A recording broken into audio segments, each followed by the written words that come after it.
an overview Scrutiny Committee. Our members of the committee are in the County Chamber here, where we are in Usk. And welcome also to Councillor Garrick for joining us online. Much appreciated, and very important to have Cabinet members present for the reports that we're considering. So thank you. Also to Councillor Wright, who's joining us online, and thank you for that. So we're going to start the meeting with any apologies for absence. Hazel, I don't think we have any, but apart from Janice, who's co-opted member. Janice? It's Janice Watkins, Chair, and she's our representative who will be joining the committee shortly for the National Education Union. It would be her first meeting when she joins. Yeah, and I think she's going to join with a specific interest in any education or schools issues on the agenda. So we'll look forward to really meeting Janice Watkins in the future. She sent her apologies. Also, thank you to Councillor Buckler for standing in at short notice for Councillor Webb, who has a funeral to attend this morning. And also, welcome to Councillor Riley. It's good to have you joining our committee, and I'm sure there is a better word for this, but I haven't thought of it yet, replacing Councillor Sandals, who can no longer be on the meeting. I've just remembered to turn my own phone off. I'm sure you've probably already done that yourselves. So welcome all. We'll move on to item 2, declarations of interest. Are there any declarations of interest? I see none in the chamber or online. So thank you. We'll move on to item 3, the public open forum. Are there any representations from members of the public, Hazel, that we're aware of? Not this occasion, so thank you. So we'll move on to item 4, which is to consider the report on socially responsible procurement strategy. And I believe, we have online James Scott. Could I ask, please, any colleagues who are online to thank you, James, for turning your camera on so we can make sure that we have some clear dialogue. Thank you for that. And we're considering the socially responsible procurement strategy. This is for 2023 to 2027. And I would ask you, James, if you could, to assume the committee has read the report, has read the strategy, but if you have particular points that you'd like to highlight or outline, please do so. Thank you. Yes, certainly. Thanks very much for that, Chair. It's in cooperation this with because we've got a delegated shared service with Cardiff City Council. My colleague Steve Robinson is also on the call, so not sure how you want to play this, Steve. Yeah, no, happy to take a lead if that's okay. Hello, Chair. Yeah, my name's Steve Robinson. As Scott was saying, I'm head of procurement for Cardiff Council, but also now taken on that role through a delegation of the procurement function to Cardiff Council, and also we have a similar arrangement with Torvine Council as well. Just for your information. Yeah, so sorry, and Councillor Garrick, I assume you're okay for me to take a lead on this item? Yes. Yeah, I mean, obviously, you've received a copy of the strategy. It is, I suppose it's just worth saying, I mean, we deliberately drafted it in a way that the strategy is fairly high level. It's really about setting the direction of travel through to 2027. It is very ambitious in that the breadth and scope of the activity is quite significant. But one of the good things, and I think hopefully this is the benefit that we'll get from the collaborative arrangement between ourselves, Monmouthshire and Torvine, is one of the things we've been able to do is get an alignment between the 3 authorities in terms of the 7 key objectives that kind of form the basis and the structure for the strategy. So just to quickly run through those, I mean, you will have seen them, but obviously the first is around contributing to the council's carbon reduction target around being net zero by 2030. improving accessibility of council spend to local business and third sector, improving the Fair Work, equity and safeguarding practices adopted by suppliers, increasing the community benefits and social value delivered by suppliers, securing value for money and managing demand, as you'd expect, ensuring legal compliance and robust and transparent governance. And then the final one, which again, I mean, these things do not sit in complete isolation of each other, as you would imagine, but is around promoting innovative and best practice solutions. And obviously, if we're going to respond to some of the challenges that we've already identified, then, you know, we can't continue to do things the same way. We've looked to try through the strategy to show the alignment to both the local priorities for the authority, but also the wider national agenda that obviously we work with in terms of Future Generation Act. And also we've got quite a bit of significant legislation coming through towards the end of next year. We've got the new procurement reform, so essentially the new regulations that will work to follow in Brexit. And we've also got the social partnership and public procurement bill, which again is due to come through in conjunction with the procurement reform legislation. So what we do work very closely with our colleagues across public sector and Welsh Government in particular.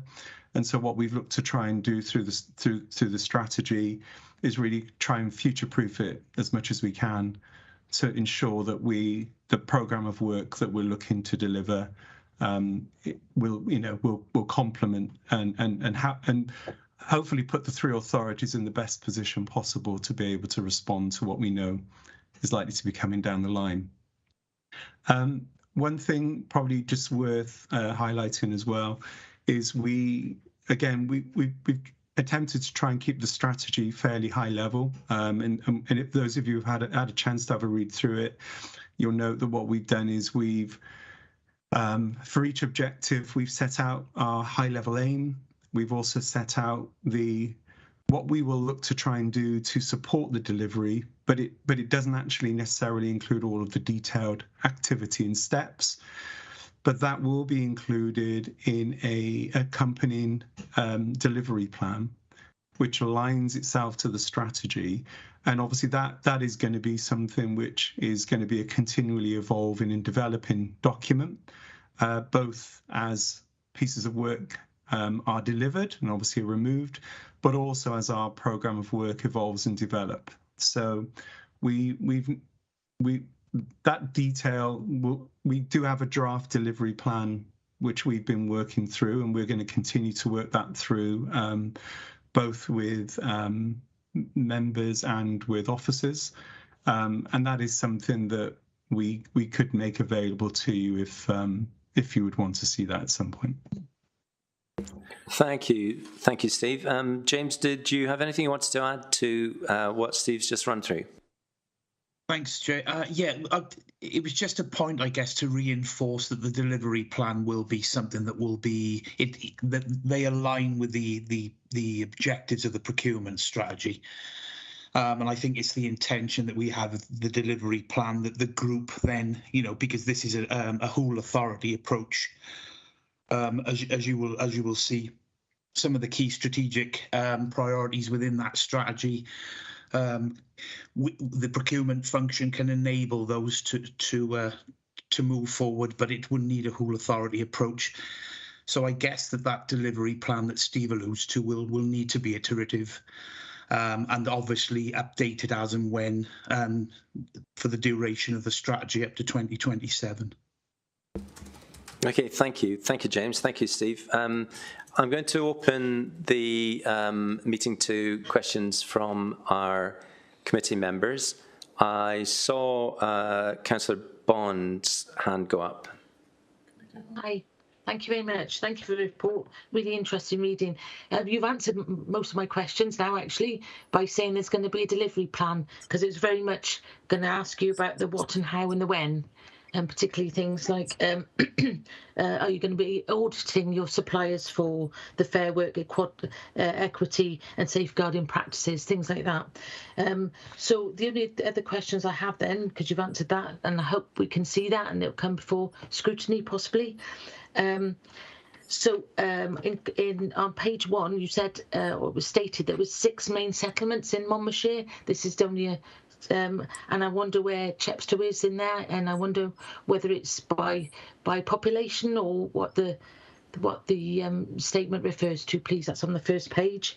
And also, if you could, things like, for example, the statements of money, if percentages were used, it'd be much easier for us who aren't so good at looking at figures and relating them to each other at the top 10 priorities or top 10 categories. If they were in percentages, it'd be really good to see. But it was really the measure and the delivery and the targets, dates of completion and whatever, which you're going to come up with. So thank you for that.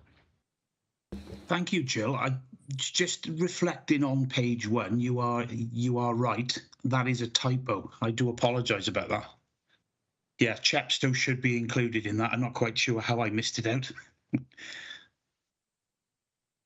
I'll get that reflected. We don't want to offend Chepstow people. No, we don't. No, we don't. I do apologise. Instant value from the committee. Thank you. Yeah, sorry. No, thanks, Joe. On the wider questions, I don't know, Steve, James, or Councillor Garrick. Yeah, I mean, in terms of the numbers, I mean that to be honest, the chart that's in there at the moment is just a holding position. So I think we'll take on board your comment there in terms of the numbers, because just having a quick look. Were you referring to the top 10 spend categories? Yes. Yeah. Yes. Okay. And was your view around the numbers rather than percentages? Oh no, just saying that if you had in brackets the percentage of the top 10 alongside the numbers, it'd just be easier to read rather than for the reader. That's all. Thank you. Yeah. No, that's fine. Yeah. And just the broader point, which I know, I mean, for us, the delivery plan is going to, a lot of the things that we're looking to do through the strategy, there's no magic silver bullet. The way this is going to be a lot of small, tiny steps, in terms of progress to deliver. Take carbon as a prime example. Yeah, I mean, it's a significant challenge for all local authorities, all public sector across the UK, really, from the discussions that we're having with authorities in England as well. I think what we are trying to do is be very practical about what we do and look at very practical, pragmatic steps that we can look to take, which we believe will enable us to go on the journey that's necessary to support the delivery of these. So absolutely. The delivery plan, I think the important thing, and probably the thing why the delivery plan in terms of its main content is fairly mature now, because we've been developing that in conjunction across the 3 authorities. I think the key thing that we need to agree now on that is the additional support we're going to get from across the authority, because again, even with the collaboration we have now, we still have a relatively limited amount of resource compared to the authorities as a whole. So we need help from across the authorities, particularly those teams who are sometimes better placed to support some of this work than we are. But also what we need to do is to agree what the prioritization around that work will be as well. So that's I think the key activities that we would intend to pursue are fairly well defined, but still evolving. But I think it's those other 2 elements that we really need to work through. And just to say, I mean, you particularly raised the point, Jill, about the fair work piece. Again, there's some very practical steps we're already looking at, but certainly one of the key areas of focus for the new Social Partnership and Public Procurement Bill is particularly around fair work. And there's work that's ongoing at the moment. We actually do have some of our officers within the procurement team are involved working with Welsh Government on developing some of the social clauses that will be required to go into contracts around some of those points. But the key point that's coming through that bill as well is just putting them into the contract is not sufficient. It's also about then the follow-up through the contract management piece to ensure that those clauses are being complied with and contractors are working with those. So absolutely, that is going to be a key, which again brings its own challenges because we know contract management is not always as good as it should be. But again, it forms part of the program. And I guess the point is we can't promise that we're going to resolve all of these challenges overnight, but we will have a clear plan to allow us to move in that right direction. Steve, thank you. We've got a number of questions, so I do need to make some progress. And Councillor Chandler. Yeah, thanks, Chair, and yeah, thanks, Steve and others. I've got a few questions. Hopefully some of them are fairly straightforward. Just in terms of the context, some clarification from the paper. It seems like the UK government proposed legislation and the Welsh Government proposed legislation are very different. And so just some clarification, and presumably the UK Government legislation won't have any impact on us in Wales, and that's a clarification. I think another clarification is, does this procurement strategy include or encompass schools and school purchasing, or is that being done separately, or does that fall within this? I think, though, and the other one, the delivery plan, I mean, obviously, this is all branded Monmouthshire, but clearly it's being written primarily in Cardiff, I guess. The delivery plan as well, are they going to be different for each of the local authorities, or is it going to be, again, a common paper that's just rebranded for each local authority? I suppose there's that. So those are my sort of more factual questions. And then I've got a more general comment, which is building on the enforcement, the monitoring and enforcement and contract compliance, because I know that's a big issue. And I just wondered what mechanisms are in place, both for whistleblowing, for monitoring, for what do we do if we suspect that there's what was agreed in the contract or the standards that were put as part of the tender are actually not being followed through. So what are those mechanisms are in place? And again, also on this, it's the nature of the potentially competing objectives. You said you've got 7 objectives here. At the moment, as I'm reading it, there's quite 7 ones in separate silos, and I don't see where the mechanism or the toolkits are where those are being applied as an integrated approach to procurement rather than 7 separate strands of siloed work. So how are those being integrated so it's actually a practical and usable tool rather than just a very nice, and I'm fully in favour of all of the goals, absolutely. But how do we make it put into practice? I suppose those are my questions and comments. Thanks. Thank you, Councillor Chandler. And if I could ask, I don't know if Steve, James or Councillor Garrick, if you're going to pick up on any of these, but if we could keep our responses to the point, we've got a number of questions we need to get through. Thank you. Yeah, fine. In terms of the UK Welsh Gov legislation, the UK government legislation will apply to Wales as well. Welsh Government, in consultation, I must say, with the Welsh public sector, they took the decision that rather than developing their own new regulations, that they would work with UK government to develop those. They are, however, the development of the Welsh legislation around the social partnership and public procurement, the work is being done in tandem so that the 2 pieces of legislation are complementary. So, and we do get regular updates from Welsh Government on that. In terms of schools purchasing, we don't exclude schools purchasing from the strategy. Obviously, and again, it's a challenge we have in Cardiff as well. Schools have governors, boards of governors, and often they will have a say on the way those organisations operate. But certainly, we wouldn't be looking to exclude schools from our intentions. In terms of the strategy and delivery plan, I think it's fair to say, yeah, we've probably developed the 3 strategies in conjunction with each other. So although we would have come up with a initial draft for the strategy and the delivery plan based on what we think are the right things to focus our attentions on.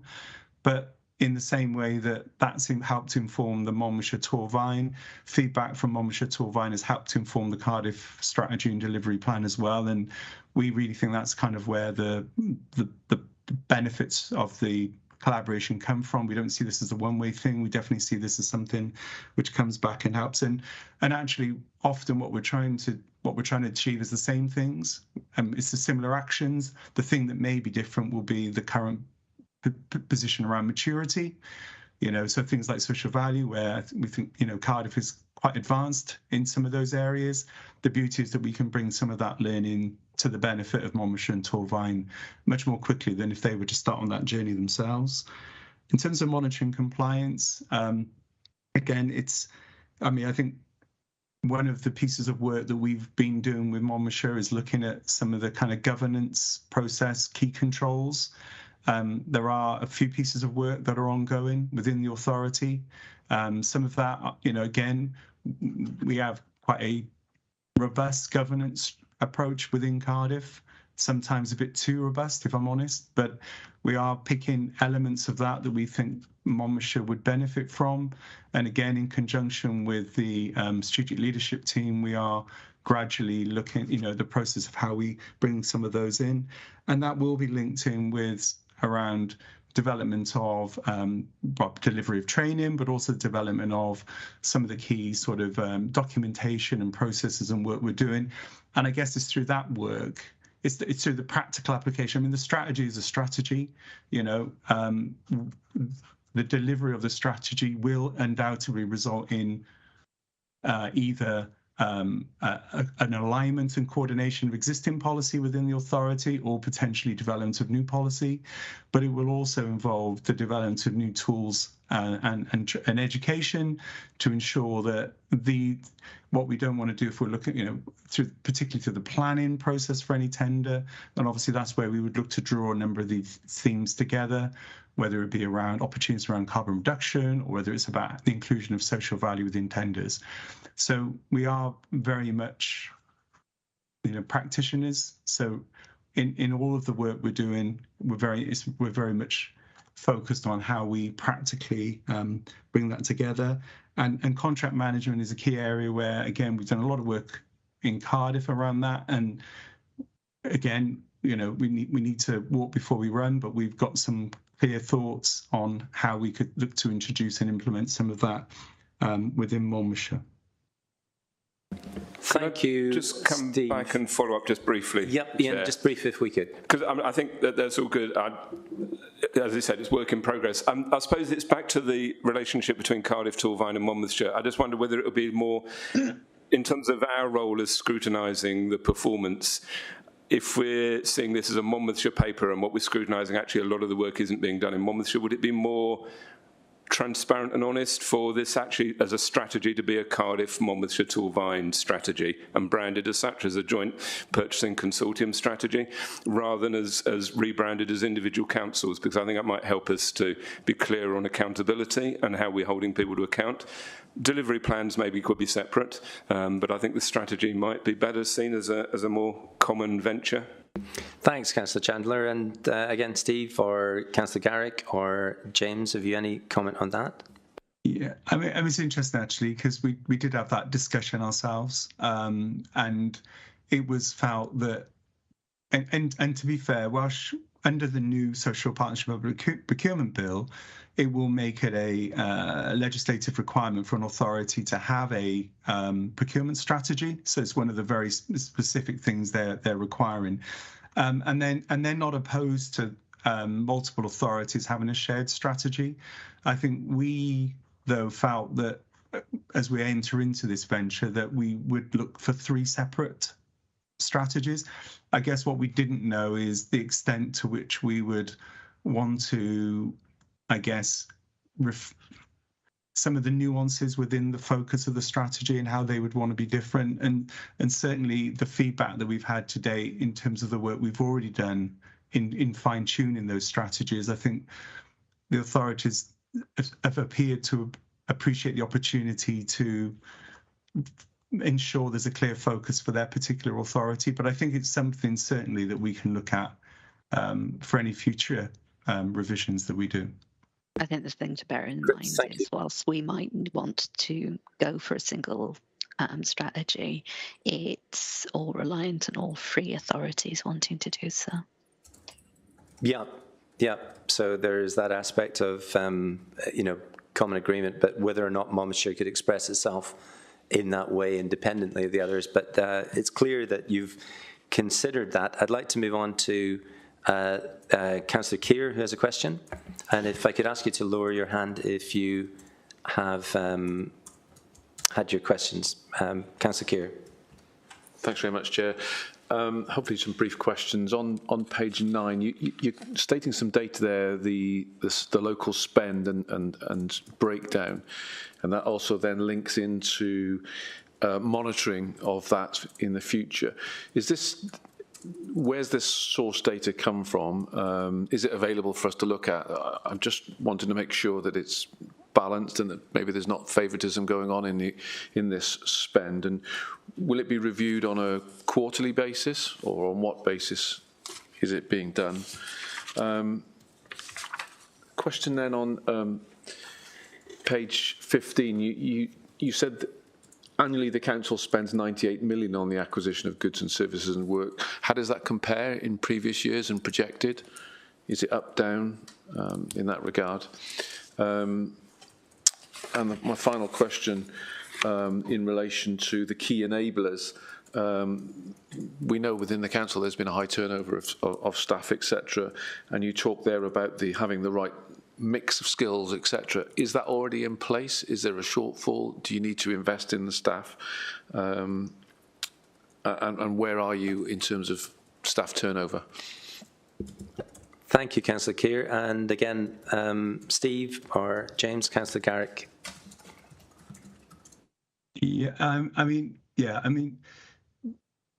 in terms of data, again, in Cardiff, what we do is very data driven. So we've probably been improving the quality of our spend data and our analysis of that certainly the last 10 years. I think it's fair to say for less mature local authorities in terms of procurement, or those, and if we're honest, who are under-resourced, often the review and analysis of spend data is something that is often overlooked, because often teams are trying to ensure that, they're trying to, majority of their focus is on delivery of contracts and ensuring the organisation remains compliant. We've now started to bring some of the experience that we have to bear on reviewing the spend data within Monmouthshire. The spend data that we're showing in terms of the local spend, that will be based on postcode information for suppliers within the data, and so that will have been the analysis carried out by the resource that we have within Cardiff who look after our spend data. And certainly we see, and one of the things we were keen to do with the strategy was to kind of set a little bit of a baseline position, to kind of set out where we currently are. And that also reflects the spend position, the 98 million.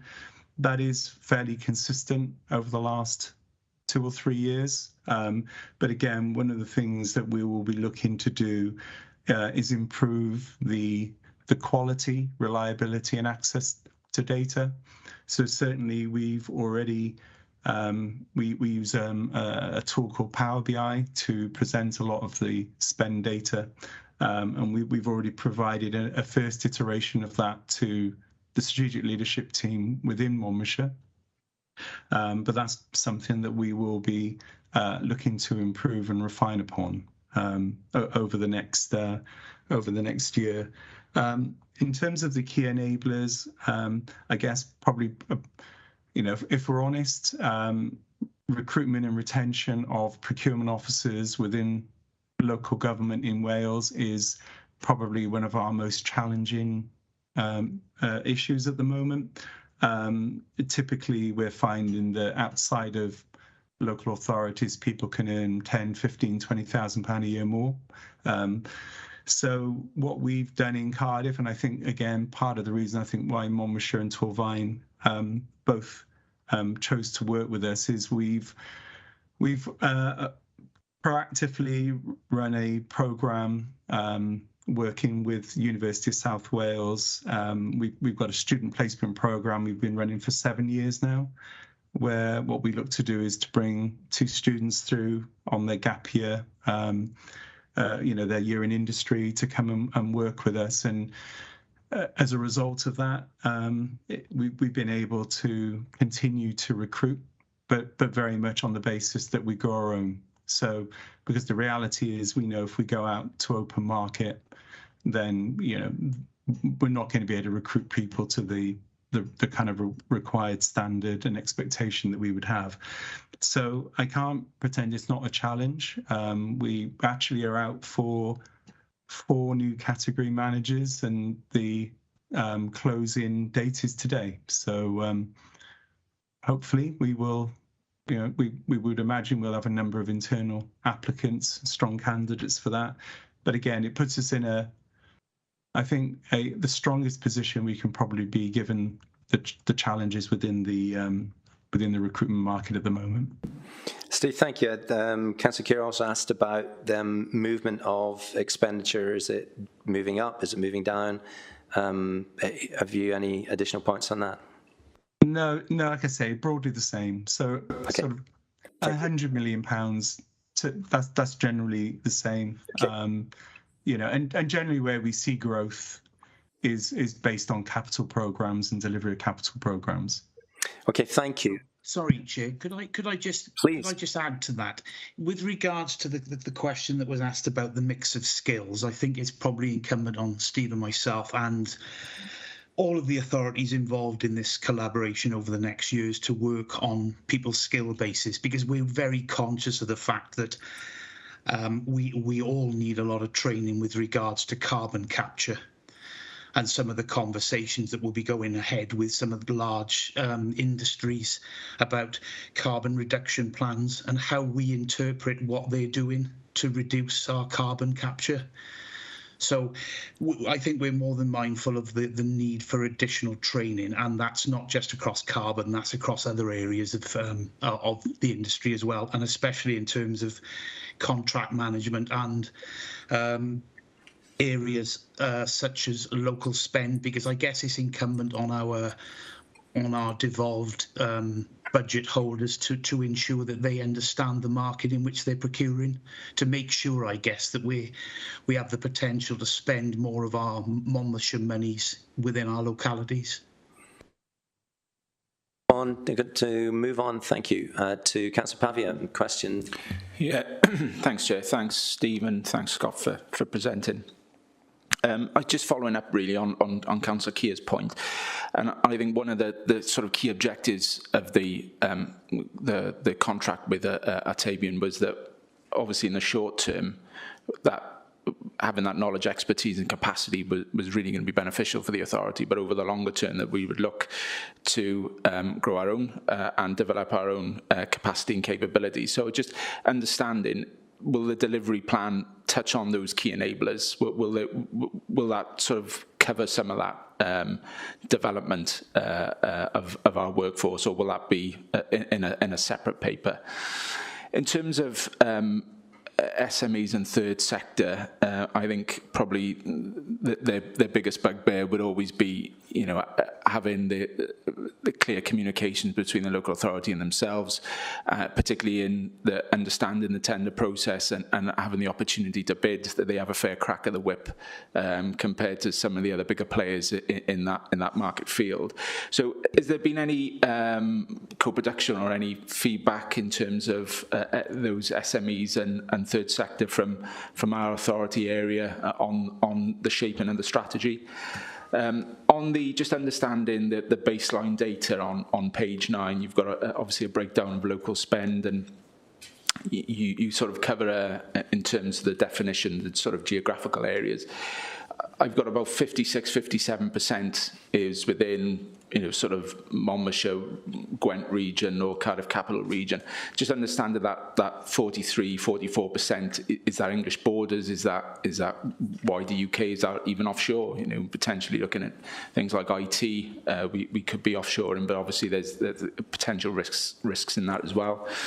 And just finally, Chair, in terms of on the one of the first pages there, in terms of foundational economy, it's obviously saying about the council demonstrates its intent to support and grow the foundational economy, and I think we'll probably have a discussion when we look at the finance paper later about understanding some of the capacity issues, particularly in health and care, one of the key elements of the foundational economy.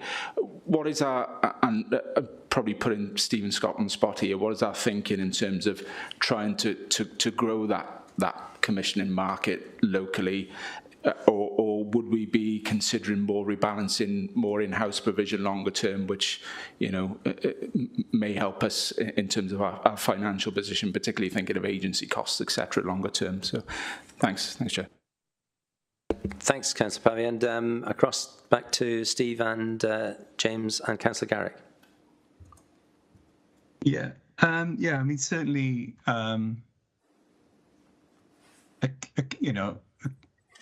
A key focus for the work. So there's two elements to this, I suppose. One is about the developing the capacity capability within the procurement team. So again, like I say, we are actively out to recruitment at the moment. We've got a clear program of working with local university to kind of provide a kind of pipeline of talent coming through into the team. In terms of the wider authority, Monmouthshire has a devolved resource for procurement. I mean, there's even with the collaboration with ourselves, there's not an endless amount of resource that's available. So we do need officers within Monmouthshire to fulfil and take on their role and responsibilities around procurement activity as well. And we've had a number of discussions within Monmouthshire about the best way that we can support the development for those individuals. So at the moment, I think Scott, correct me if I'm wrong, is it this week we've got a initial training session with some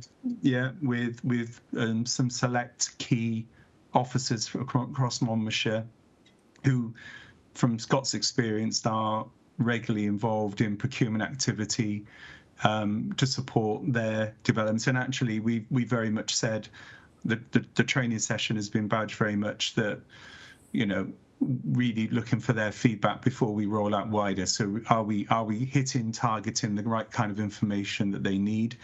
What we're also doing, and again, something that we're looking to develop across the three authorities, is so we've got an initiative within Cardiff that we've been running for the last 10 years.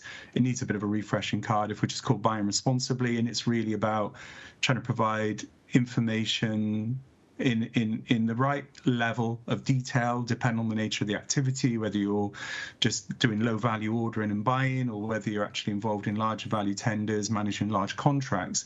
But it's really about trying to get information and education across as simply and as we can, based on the needs of the individual. So again, that's a focus of the piece of work that we're doing, which is really around developing the kind of level of education and abilities and the skills needed to do the work. In terms of the SME, we've not directly involved organisations in the development of the strategy. I think what we've done, I mean, the strategy around access for a local business has really been focused on improving accessibility and visibility of opportunities. It's about trying to make the process easier where we can. And it's also about then working with other organisations such as Business Wales in terms of the role that they can provide. And obviously we've already had discussions with CAF, and that, again, part of the delivery plan. We've set out some very specific actions within our delivery plan, which I appreciate you haven't got sight of, which are things which obviously are aimed to actually do that, to actually find out from SMEs what are where are the areas of support they need. So, for example, one piece of work which we are doing as Cardiff Council initially, but we're doing some work with Compass, who formerly known as the Wales Cooperative Centre. So we're actually going to be doing a survey with them across small business and third sector to understand what are the key barriers to being able to do business with Cardiff. What we've already discussed with them off the back of that, and obviously any lessons learned from that work, is that we would then like to do that work with Monmouthshire and with Torvine as well, so that we can, so that's really about then, I'd say that's probably how we would look then to shape any of the improvements that we look to make in terms of the way that we work. In terms of the baseline data, we do have that information, and in terms of where spend is not being retained, for example, within Wales. And one of the pieces of work that's within our delivery plan is, and we're actually, because in addition to my role with Cardiff, Monmouthshire, Torvine, I'm also chair of the WRGA National Procurement Network as well. And one of the pieces of work we've been looking to do through our regional groups, we've got a South East regional group, subgroup for that, is actually, and we've been in discussions with Welsh Government around this, is actually doing a piece of work which actually starts to look at where there's spend going outside of Wales, whether there are any authorities who are potentially retaining more of that spend in Wales than others, and why is that? Are there suppliers that are being well utilised, Welsh suppliers being well utilised by some authorities, not by others? But also, I think where we recognise that there is consistently spend going outside of Wales, I think what we're keen to do is to try and see what opportunities there might be working with our economic development colleagues and with the Cardiff Capital Region to see where there may be opportunities to develop some of that capacity and capability within Wales as well. So they are all things which are within our draft delivery plan. Again, we can't do all of that work at once, but again, that's where we'll be looking to work with other colleagues, both from across the authority, but also working collaboratively through our networks within the public sector to then kind of prioritise and deliver on that work. And I guess that's obviously about. Obviously, in terms of growing the local market, we've already been, for example, having discussions with within Monmouthshire around food, as an example. So we've already identified that as a priority area that we're going to do some work with. And in terms of in-house provision, I know from a Welsh Government point of view, there's obviously there's a big focus at the moment around insourcing and looking at opportunities where that's something that can be looked at. And certainly, I think how we develop our workforces to be able to meet the needs going forward, I guess, is a key challenge. Again, it's something from a procurement team that we've been very focused on over the last few years, and I guess that obviously continues probably to present itself as a key challenge across a number of professions. Steve, thank you, and some very clear responses to those questions. Thank you. And my apologies, by the way, Scott, I think I referred to you as James earlier. I'll now think of you as Great Scott, and you can call me Neil, just to get you on, but my apologies. No problem at all. I've got just a few quick questions and then just one broader one. In the foreword, we talk about minimising long-term impact of Monmouthshire County Council's activities. I'm sure that we mean negative impact because presumably we do want long-term positive impact. It's not trying to be nitpicky, but it is important. Also, in terms of trying to think of this as being, as with all our reports and strategies, something that would be accessible to our residents, is it possible, please, to avoid jargon when we talk about increasing value creation and focusing on whole life costs? I'm not sure that that is making this as accessible as I'm sure we'd like it to be to our residents. It would be great to see if that's possibly something we could just work at. And also in the forward, we are describing addressing the climate and nature crises. I am aware that the Council has identified a climate crisis. I'm not aware that the Council has formalised a nature crisis, and it might be that those two things need to be made clear. It does stand out as something which people may have different views about that are not formal Council views. May I ask on specific questions, just a couple, please. One is on the spend.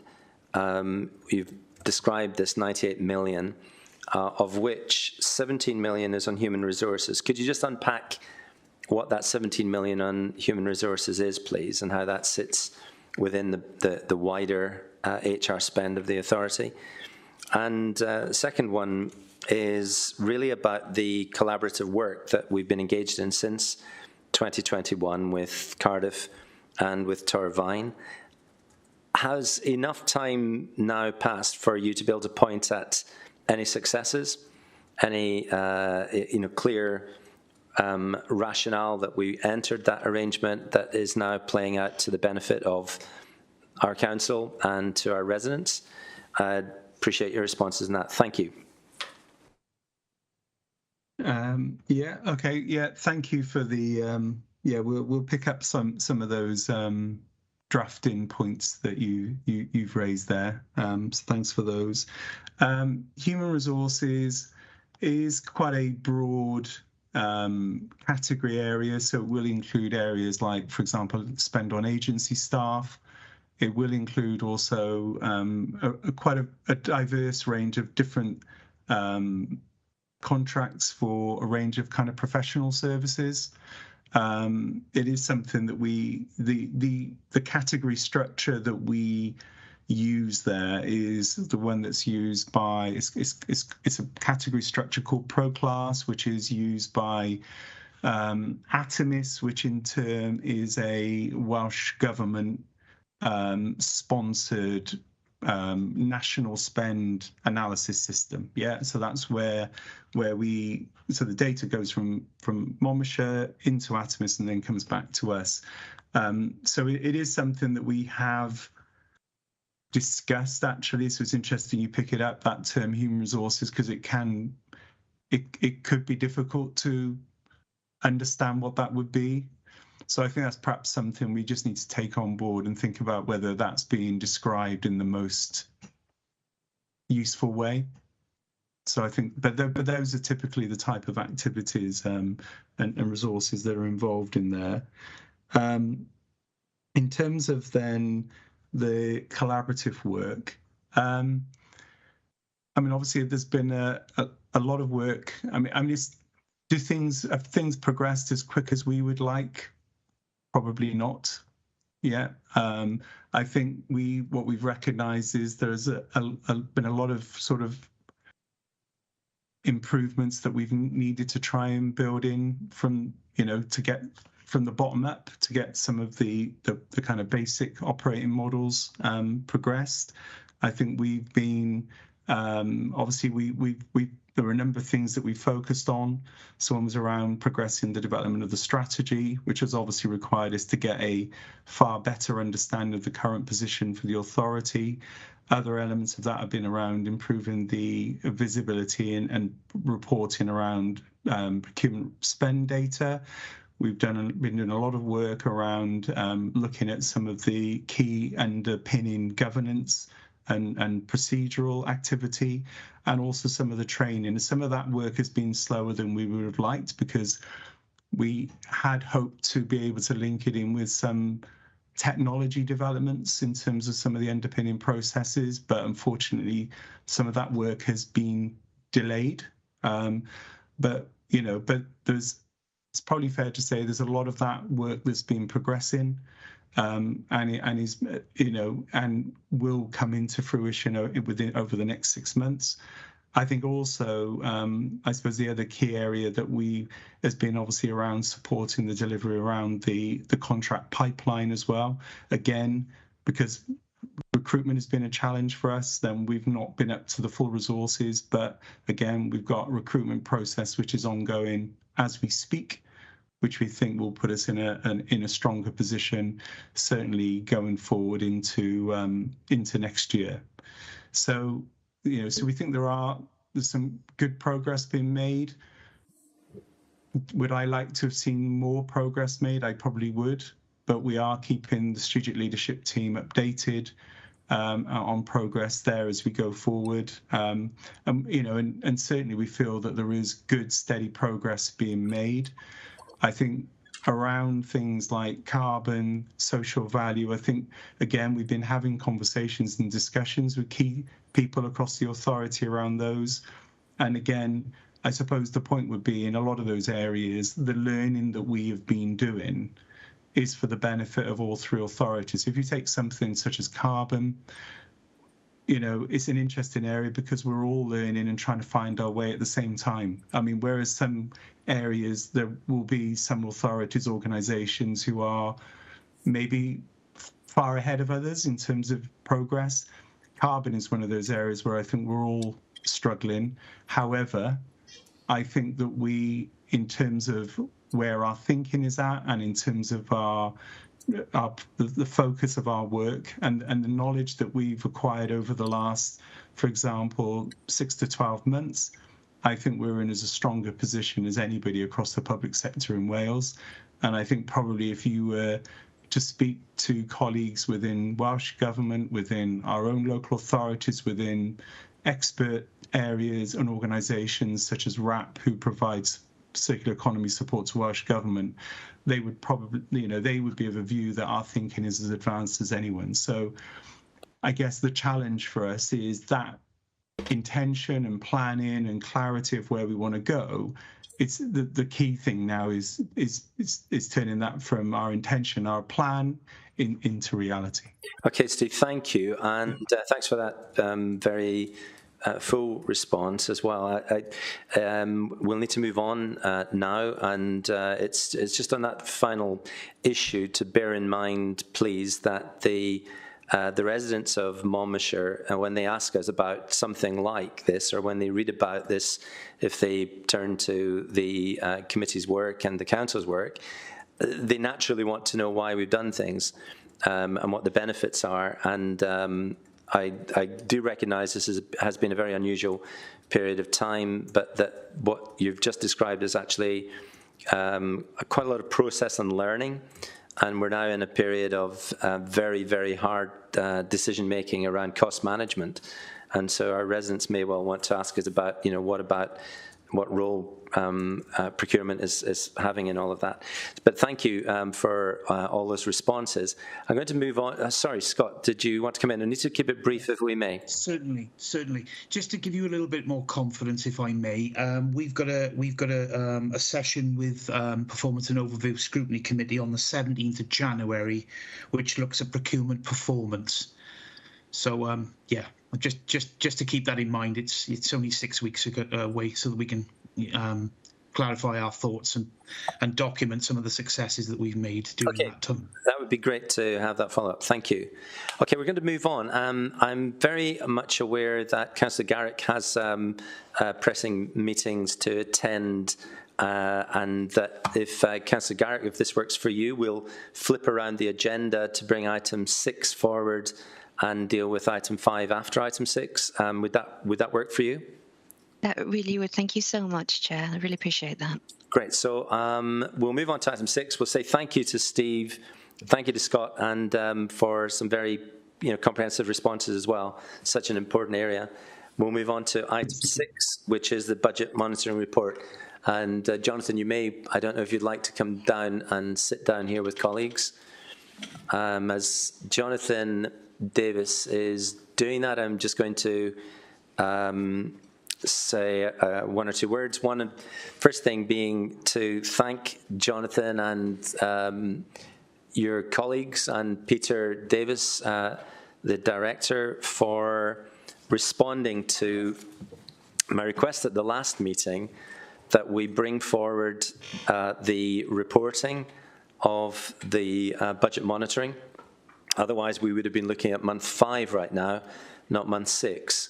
And I know that incurred significant change in the way you've approached it. So, first of all, from the committee, thank you for responding and engaging so well in that. It's much appreciated. And particularly important as we're dealing with, as a whole council, significant challenges, and the administration will be working its way through that. Can also say on behalf of the Performance and Overview Select Committee, congratulations to Jonathan Davis for being just over 3 weeks ago, I think, Jonathan, being confirmed as the Head of Finance in the role, and we wish you well and congratulations. So we're looking at item 6, which is the budget monitoring report for month 6. And sorry, I should have completed that last item by ensuring that we've moved the report. Apologies for not doing that. Colleagues, you agreed to move the report? Super. So we're moving on to item 6, budget monitoring report, month 6.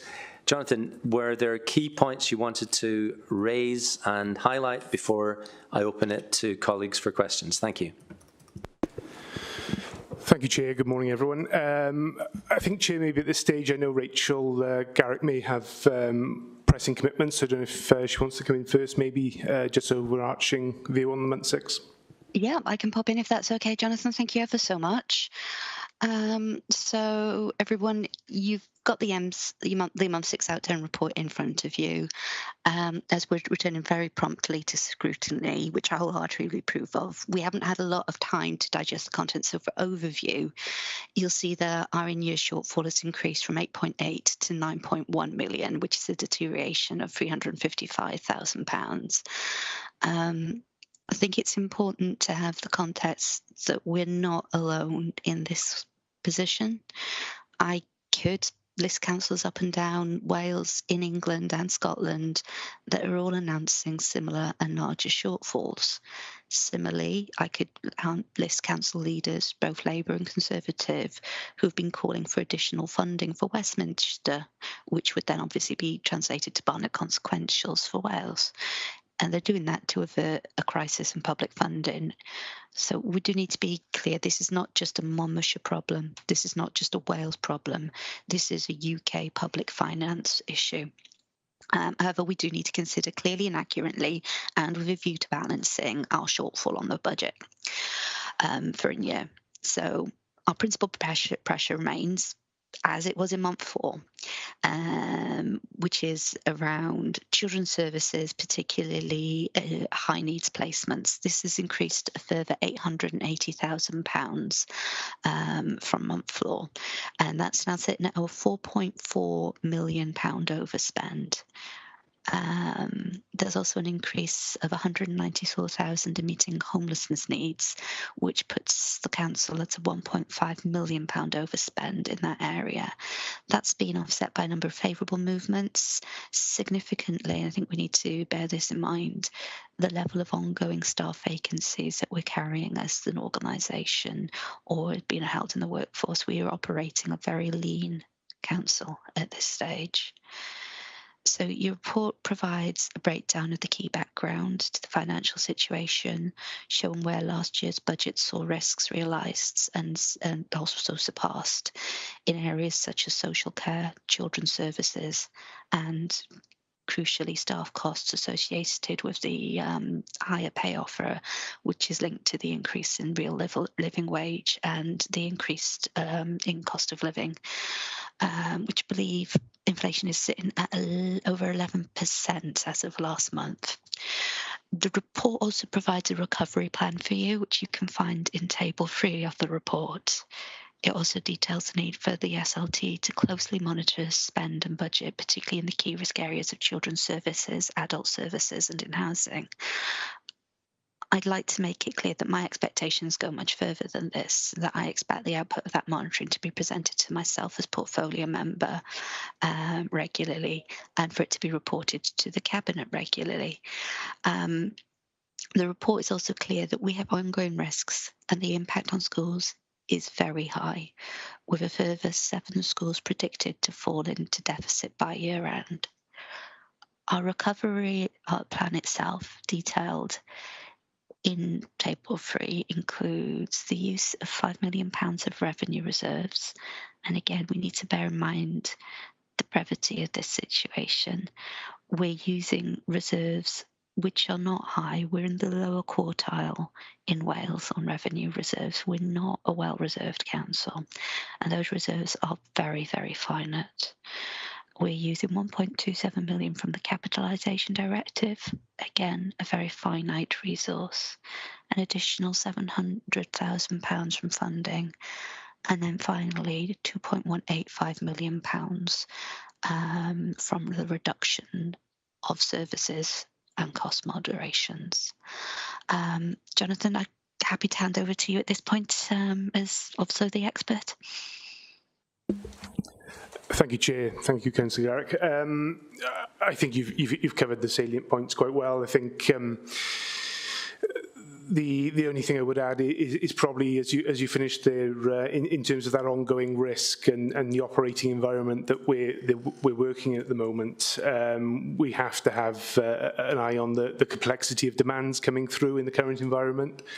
Inflation, as you said, is a big risk at the moment, and notably that labour market, which remains tight at the moment. It's producing an ongoing level of vacancy saving in the authority, but that does restrict the more medium-term reorganisation and efficiencies that we can look to meet. So we have to have an eye on that. And I think just quickly in terms of schools, as you mentioned, I think there's signs there that our conversations with schools are starting to generate some awareness of the more medium-term pressures that they're going to be facing. So you'll note there that the forecast draw on reserves has actually dropped since month 4. So despite, as you mentioned, a further 7 schools highlighting that risk of moving into deficit, there are conversations and plans in place to moderate and look at cost reduction now as we move into a challenging period moving forward. Chair, I think taking the cue from your comments at the outset and the fact that it's a detailed report, I'm happy to take any questions at that point. Thank you, Jonathan, and thank you, Councillor Garrick. Recognising that I'll go first as I've raised my hand and colleagues may wish to join me. Recognising absolutely the fact that, as Councillor Garrick has outlined, this is a challenge and a challenging scenario for councillors right across not only Wales but across the United Kingdom.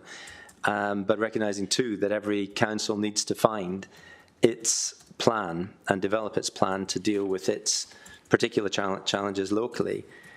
I note from the report that there's clarity around the reserves insofar that the reserves, as the report indicates, were replenished by 11 million over the past 2 financial years to a position higher than any year since 2008 in Monmouthshire, but that the application of reserves at this stage, which is of the order of 6.3 million and capitalisation, is reducing those reserves.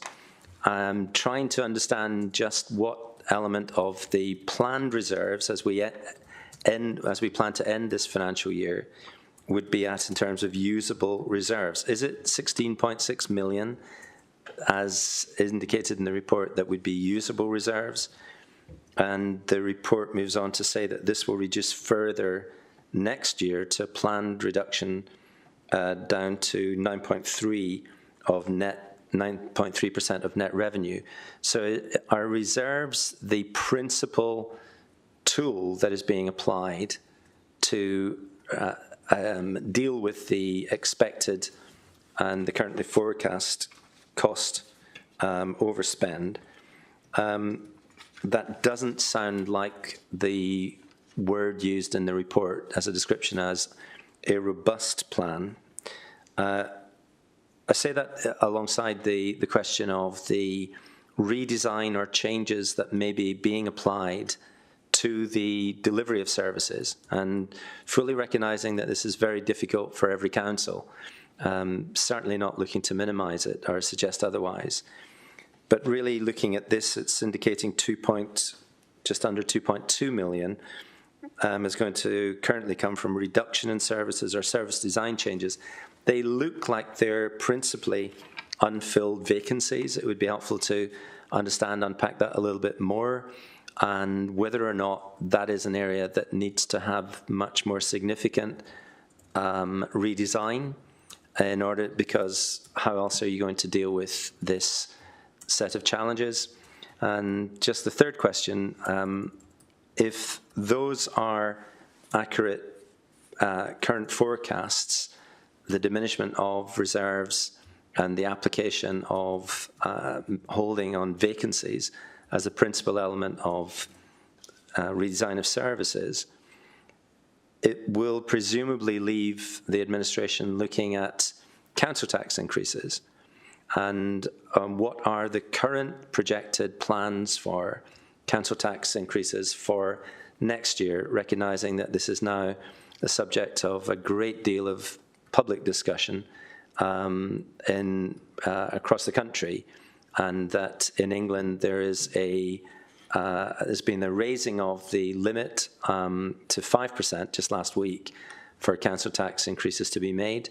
It would be helpful if you could possibly please indicate what your thinking is at this stage in terms of your outline plans for next year, which is coming very rapidly towards us. Thank you. I don't know if Councillor Garrett wants to pick that one up, and then Jonathan. I'm happy to come in, Chair, on most of them, and I'm sure Councillor Garrett may want to come in for some clarification at some point.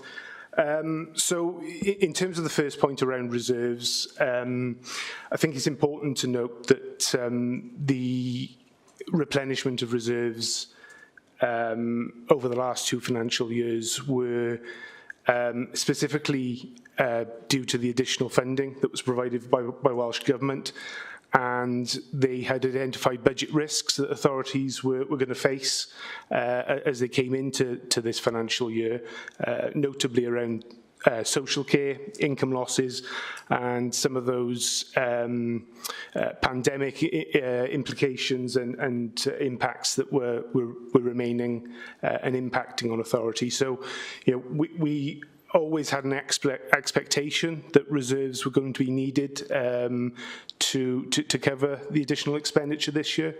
And I think, as we explained at the last committee, what we didn't do is build that into our budget setting. Firstly, because the degree of how those risks were going to manifest were very uncertain, in both terms of timing and amount that they were going to come through. So, I don't think it's a surprise that, as you mentioned, that we're highlighting that reserves would need to be applied in year to mitigate some of these challenges.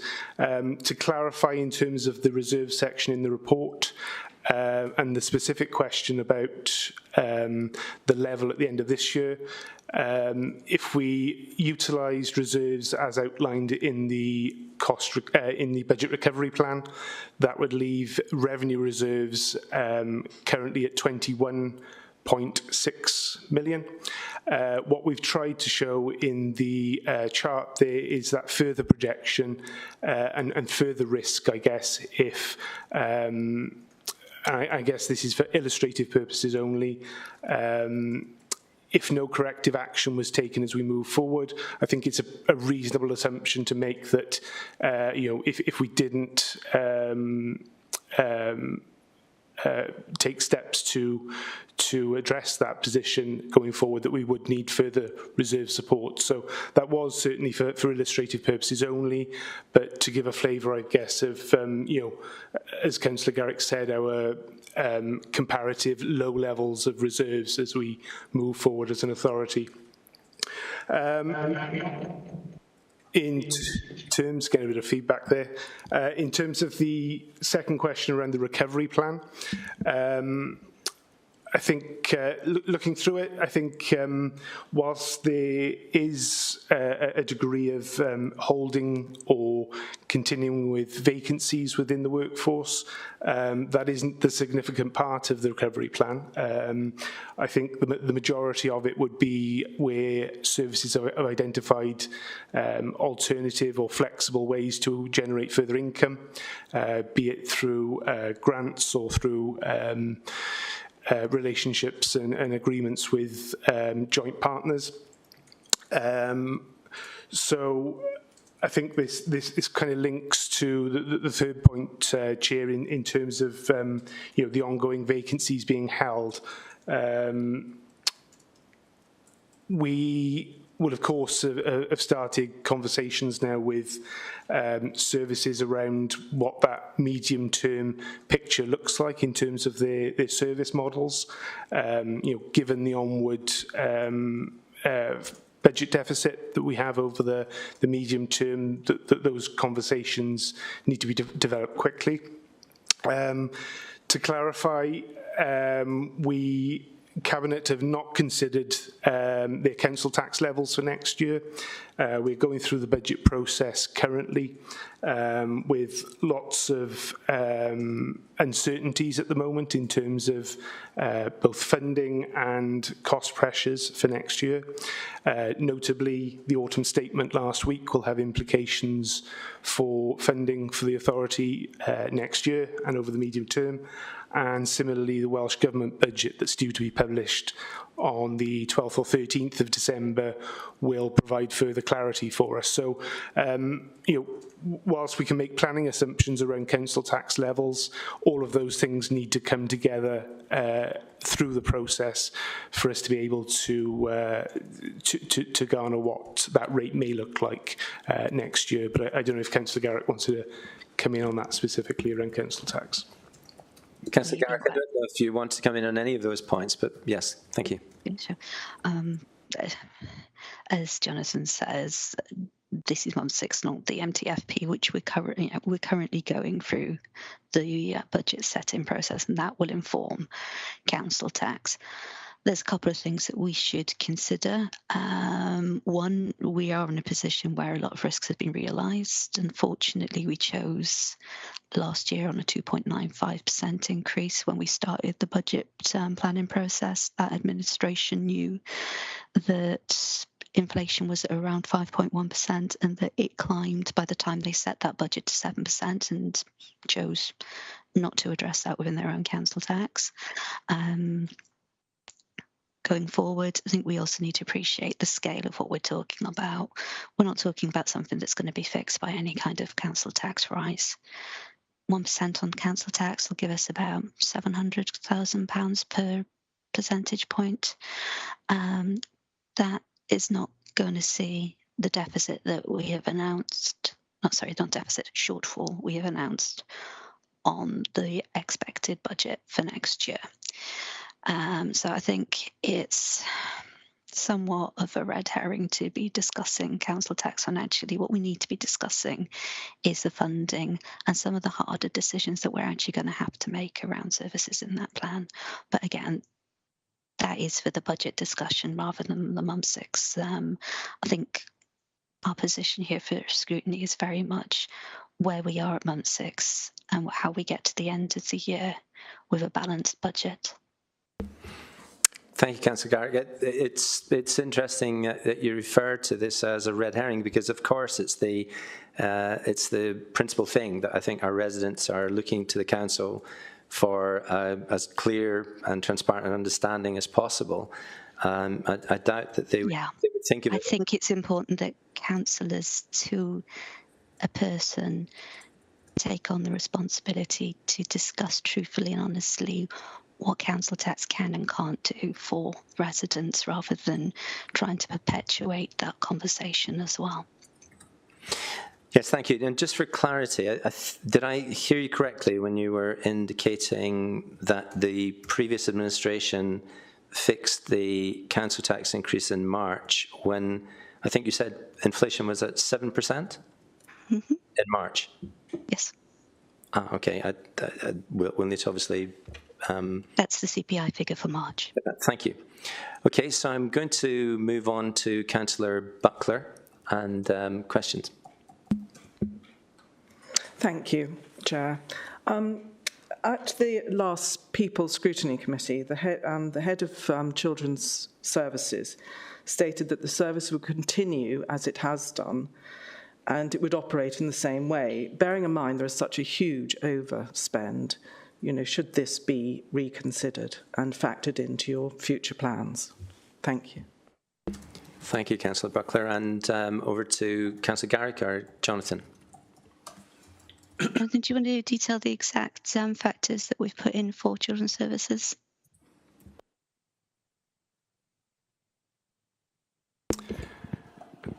Thank you, Chair. I know my colleague Tyrone Stokes is on the call, who's the finance manager for children for social care.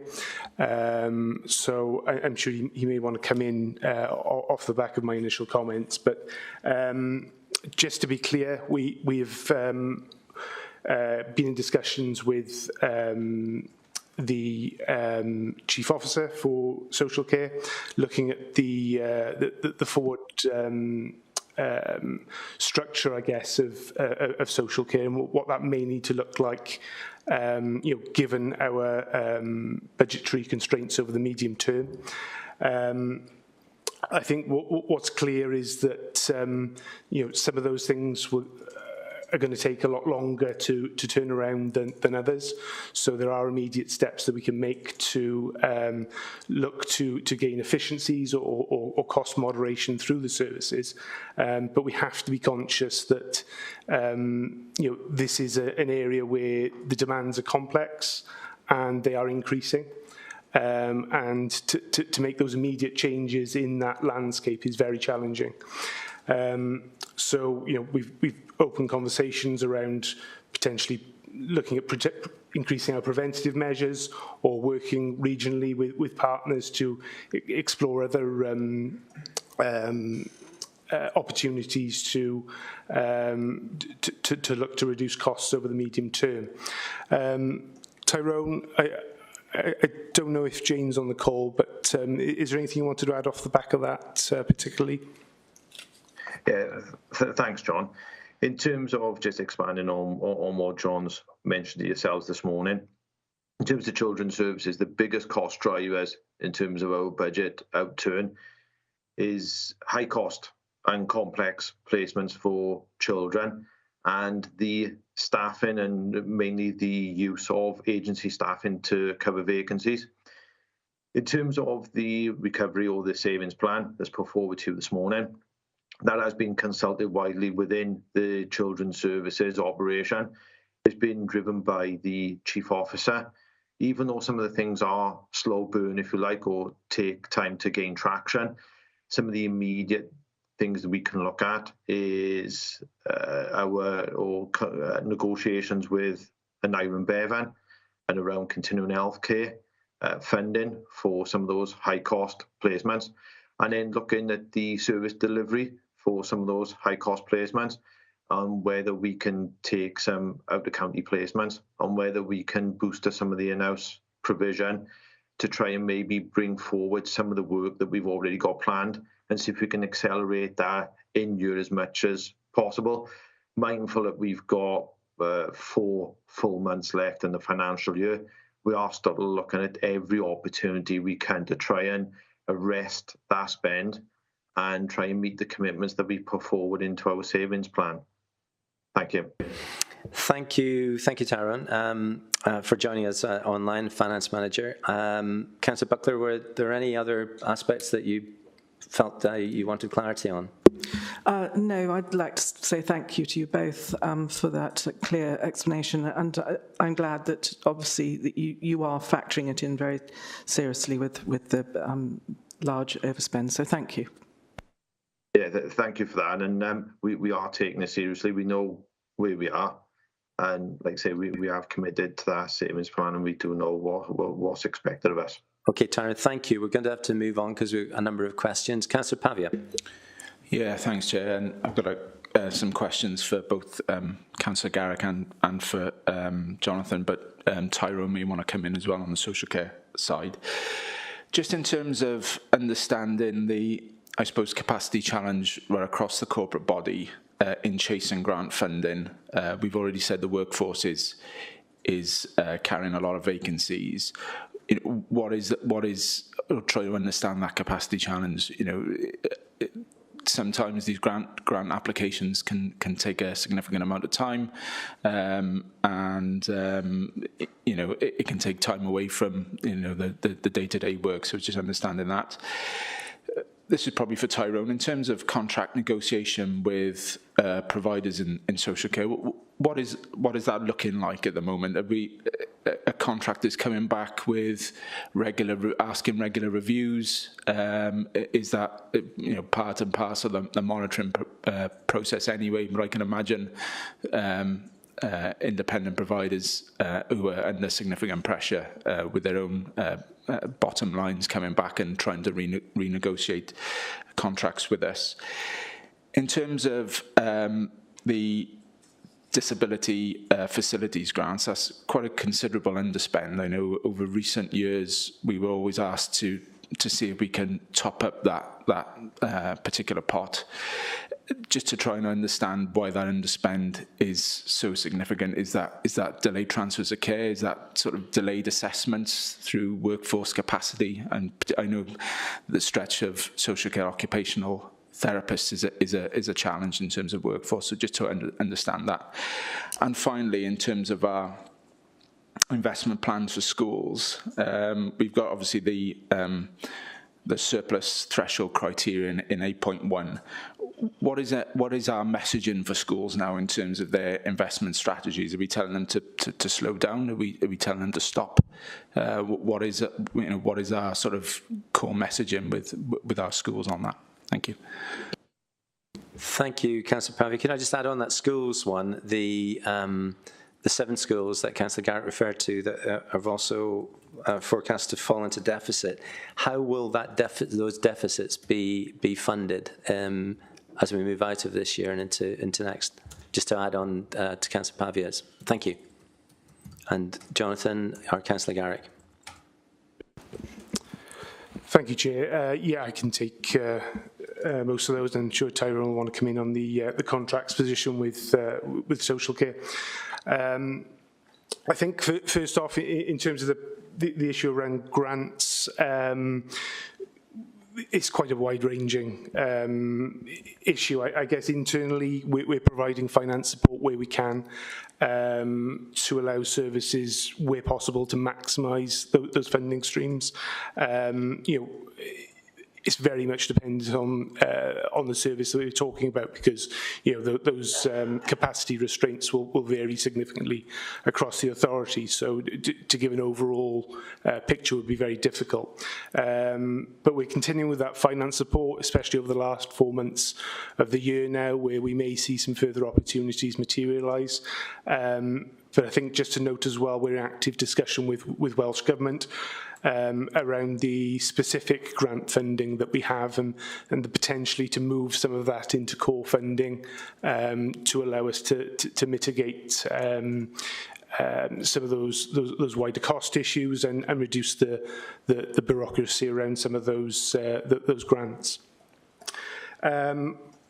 I think if I take the DFG's question, the disabled facilities grants, so this is particularly in terms of the capital budget. So we have a pressure there which is significantly offset by the potential release in budget for disabled facilities grants. This can be explained purely really due to the COVID period. So the capital budget for disabled facilities grants was slipped forward quite significantly during the COVID period for all of those reasons that you started to touch upon, Councillor. So the service has taken an analysis of the current demand and identified that the amount of budget that has accumulated there over the past 2 to 3 years is more than is required given the current demand on that budget. So it is simply down to that. In terms of schools and in terms of the overall messaging, so I know we've got the Chief's Officer on the call, but he can come in if needs be. But we've obviously had discussion with head teachers over the recent weeks now around the budget position moving forward and the implications that may have. So, they're fully aware of the emerging budget position for not just next year, but over the medium term, given the projections that we've got. So, in terms of that overall message, I think, we've got four months of the year left. I think it'd be wise of us to put the point over that restraint at the moment is a key word, but also looking at the sustainability of their ongoing staffing structures. Is there work that can be done within those areas, especially where there's perhaps inherent budget deficits within some schools. I think significantly, Chair, in terms of your further point around how we would look to address those, those budget recovery plans will be agreed with the councillor with responsibility for finance, and those will focus, as I said, on whether that's through cost moderation or looking for sustainable staffing structures over the medium term, noting that a very high proportion of cost in schools is through staffing. So that's something that we know won't be a quick fix. So those budget recoveries will look to bring those schools back into a sustainable position over a number of years, and ensure that there's a sustainable and viable budget in place for those schools. Tyrone, did you want to come in on the contracts position and if there's anything further on that? Yeah, thanks, John. In terms of the contract and commissioning, myself and our commissioning team do engage with our providers before the start of the financial year. Before or while we were in the budget setting for this financial year, we put a pressure or cost estimate of £1.9 million for the increase in provider fees. This year, we've done well to maintain that £1.9 million. But what we're having now is a number of providers petitioning or approaching a local authority, not to look at this year so much. We've managed to manage that within the 1.9 million that we originally estimated, but they're looking for early indications as to next year, especially with the increase in the real living wage, because in Wales there was a commitment made by the Welsh Government to pay social care staff in registered social care posts at the real living wage, and that's going up by £1 next year. And also with inflation hovering around 11%, the drain on energy costs, care home providers are noticing the increase in insurance of upwards of 200 to 300% in insurance premiums, and we have quantified those with providers. So in answer to Councillor Pavia's question, this year we feel confident we can maintain within that £1.9 million we had set aside in the budget, but next year is proving for challenging conversations, and we are pushing back on providers as well, where they need to look at costs themselves wherever possible. They can try and lower those in terms of negotiations around energy, so on and so forth. Thank you. Thank you, Tyrone. And Councillor Pavia, quick follow-up. Yeah, thanks. Just to come back with one quick supplementary, and while I've got the Chief Officer for Education on the line, just in terms of the investment for schools, and just understanding where potentially schools have identified within their school improvement plans that those investment needs, we're telling schools that they effectively can't spend that now. So what is the potential impact on those schools and those school improvement plans? So Will, you may want to come in on that if you were able to hear that. Welcome to the meeting. Yeah, of course. Thank you, Chair, and thank you, Councillor Pavia, for the question. So I think in terms of improvement plans and in terms of the investment plans that schools have drawn up, I guess there's two different parts to that. There will be directly linked to improvement activity investment that's required sometimes in additional staff, and very often when there's grant funding tied into that, that will be linked to additional staff. We're not suggesting that anybody moves to make decisions at this moment in time where staff have been employed. And the way that the schooling HR processes work is that there are very defined periods of time when those conversations take place through the year. The other type of investment plan that's being developed by schools, and you remember that schools have been carrying higher balances than they had previously, is that some schools had planned to make capital investments in the school body and fabric. So we had a series of schools who, having experienced the challenges of the pandemic, wanted to provide greater levels of outdoor learning opportunities. So they looked to create outdoor classroom, outdoor learning environments, that type of thing. Those are the types of things I think it's right to have, just to stop and just have a conversation about. And I think we are doing that with our schools. So depending on which kind of line of development the investment is in, changes the conversation we have. Where it's directly related to school improvement activity, it's funded through grant or has been funded through additional money, sometimes earned by head teachers as they go out and do work for other agencies, EAS and so on, then that's going to carry on, because it's really, really important that our schools recognise the improvement journey, the importance of high quality teaching and learning, and they focus on that. Where there's capital investment, we're just telling them, actually, pause, have a think about what that might be able to be used for in the future for your schools, and what that might actually provide in terms of some comfort as we go into a very difficult budget year for 23-24. Thank you, Will. We'll need to move on because we have some further questions. So I'll open it to Councillor Riley with your question. Thank you. Thank you, Chair. I'm concerned that throughout the report there is a running theme of staffing problems, and I'm wondering how heavily we're relying on staff goodwill.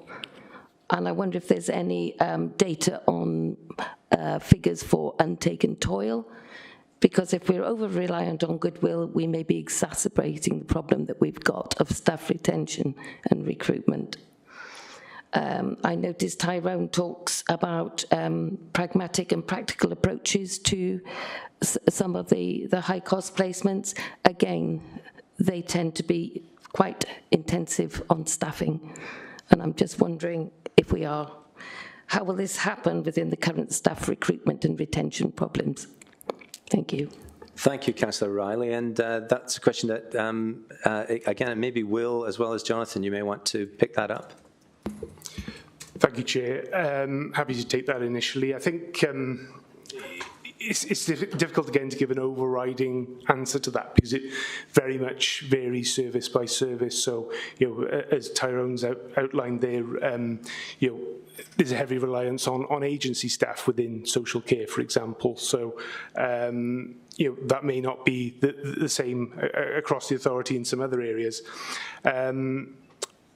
In terms of our analysis of it, yes, we maintain those figures, and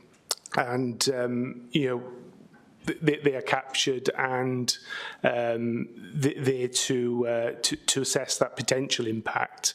But I think what I would say is it's very much up to the heads of service and the services themselves to look at the local factors that are playing into their services. So, where there are those additional impacts and goodwills on staff being asked, which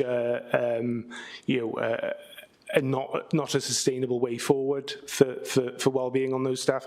That is going to be up to those individual heads of services to deal with and make consideration of those local factors playing in to those conversations that would need to be had with staff. Could I just come back briefly on that agency staff tend to get paid for the hours that they work. Retained employed staff tend to build up toil, and that's the figure I'm interested in, is do we have a record of untaken toil? So we have a specific policy in place that would allow managers to, manage that accumulated toil, and it very much. Jonathan, could I just start from 1 second? There may be people who are not familiar with the term toil. If you could possibly just briefly explain that. Thank you. Yes, no problem. So time off in lieu. Effectively accumulated hours, which there is a limit on across the authority. Where staff have accumulated that maximum number of hours, managers will be asked to engage with staff to come up with a manageable way forward for taking those hours and reducing that down. Obviously, in line with service requirements and how that needs to be maintained. I'm really sorry, but to me that sounds like a reliance on goodwill, but thank you for your answer. Sorry, Chair, could I just come back? Yeah, so just to be clear, there is a maximum limit on the hours that staff can accumulate. So, we wouldn't be taking advantage of goodwill and not looking to staff well-being in terms of allowing them to take that leave over a reasonable period if they've accumulated hours. Thank you, Jonathan. Thank you, Councillor Riley. And finally, on to Councillor Chandler. A question? Yes, thanks, Chair. I know it's been addressed before in this session, but I want to go back to the projected overspends in social care, health and safeguarding, particularly the children's services. And I suppose what I'm struggling with, because it is such a large figure, that the breakdown that's given in the explanation doesn't actually help us to effectively scrutinise it. So, the explanation on children's services is that looked after numbers have increased by 7, but that's 7 out of 200 and something. It's not a massive percentage increase, considering the percentage increase in the overspend. So it's that breakdown between that, what is the impact of those looked after children numbers increasing? What's the impact of the high cost placements? What's the impact of the agency staff? They're putting a narrative, but it's such a big figure and it's not breaking down between them. So I find it hard to really scrutinise what's going on. I don't doubt the goodwill of officers in trying to manage those costs, but I think we need a bit more detail.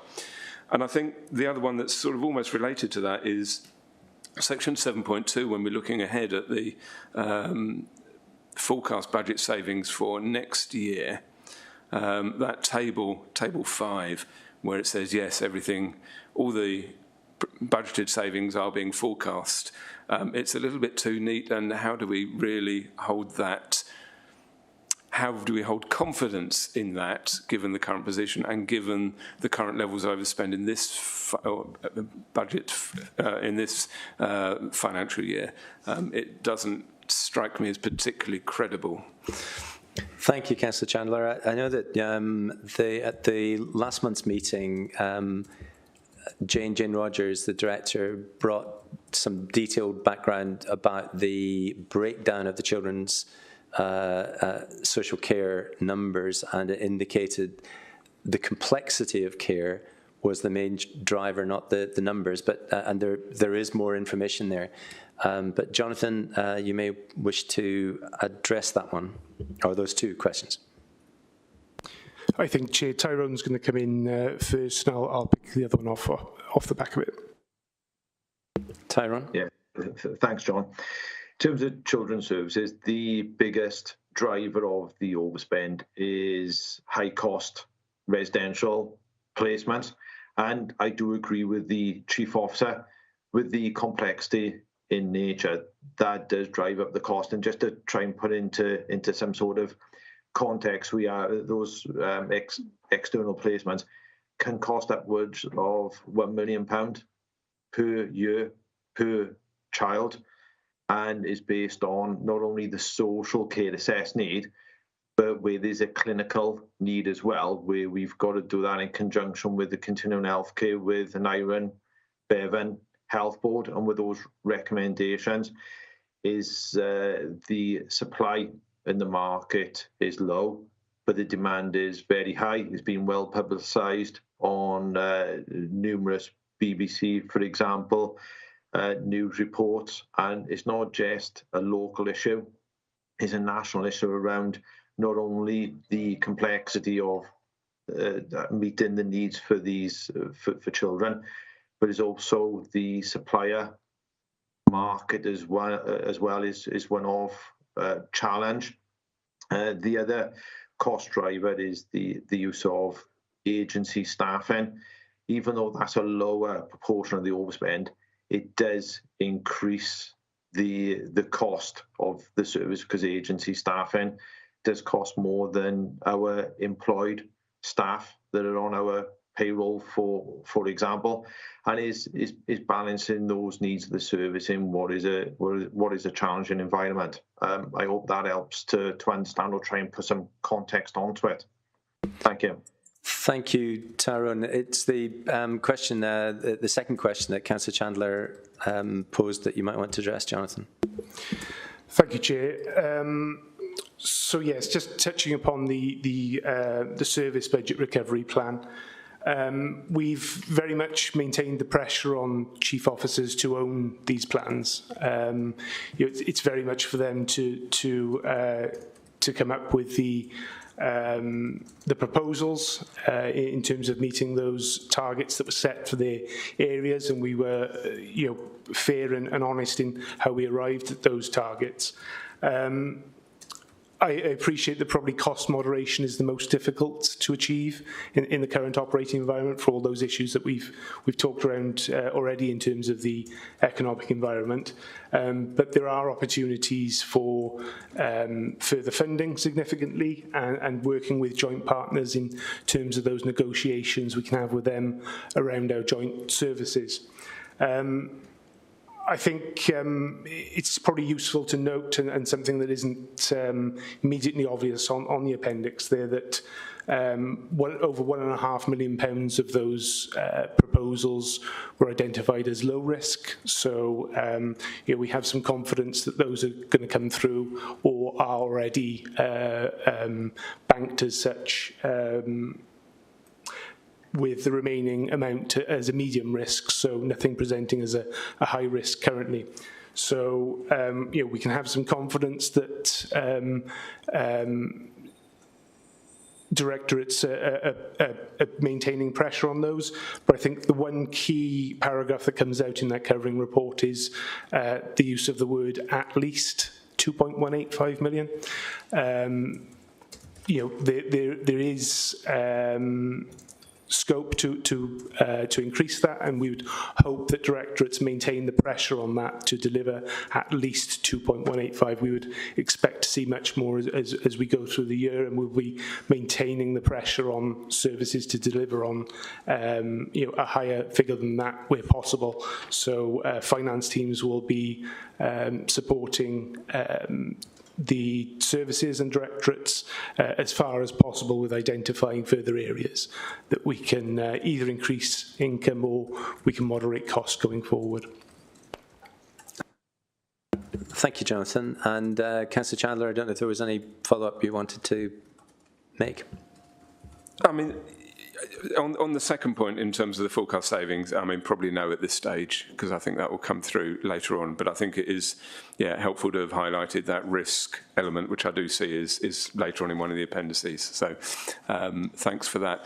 I'm not sure. I mean, my first question, which was about the children's services, it wasn't so much actually wanting to know what the mitigation plans are or the context for the overspending. It was really more just information purposes. I think it's when it's a bigger figure as that is, it's helpful to have that figure broken down into those elements rather than just as an unquantified narrative. That was all. So I wasn't, I've heard the explanation in terms of the cost pressures before.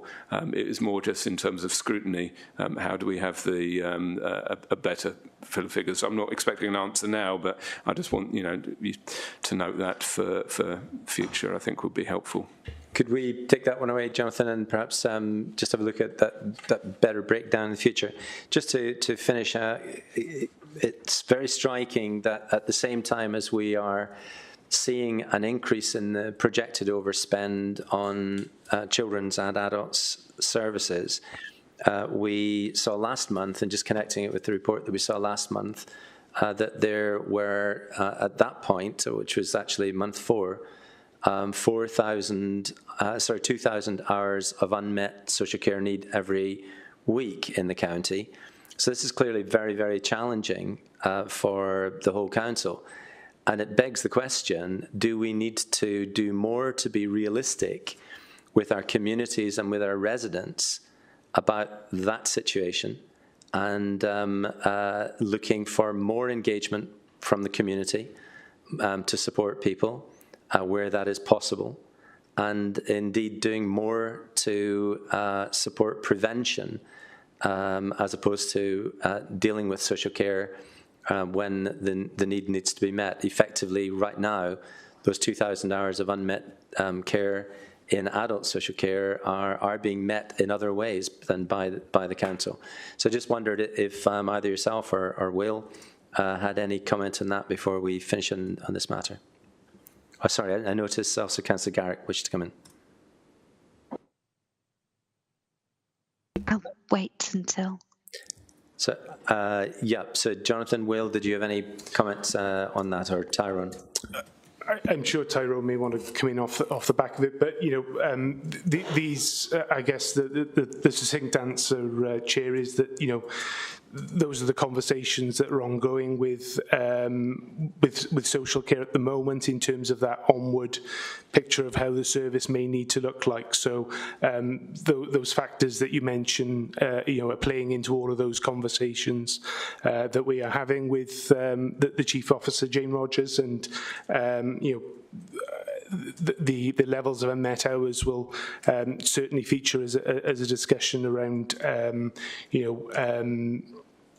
how we look to address some of those issues, and in terms of engagement with our communities, we obviously have a 4-week period of engagement with communities as part of the budget setting process, and we would hope that issues not just around social care, but all of those other services that we provide are discussed in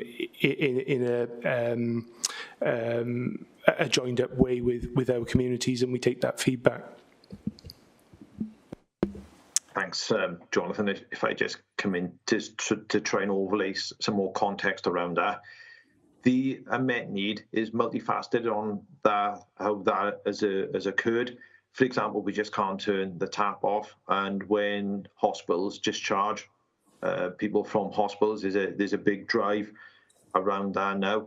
It comes over to social care to try and fill that void, if you like, and there's a recruitment and retention crisis in social care, so there is difficulty in trying to get care packages, if you like.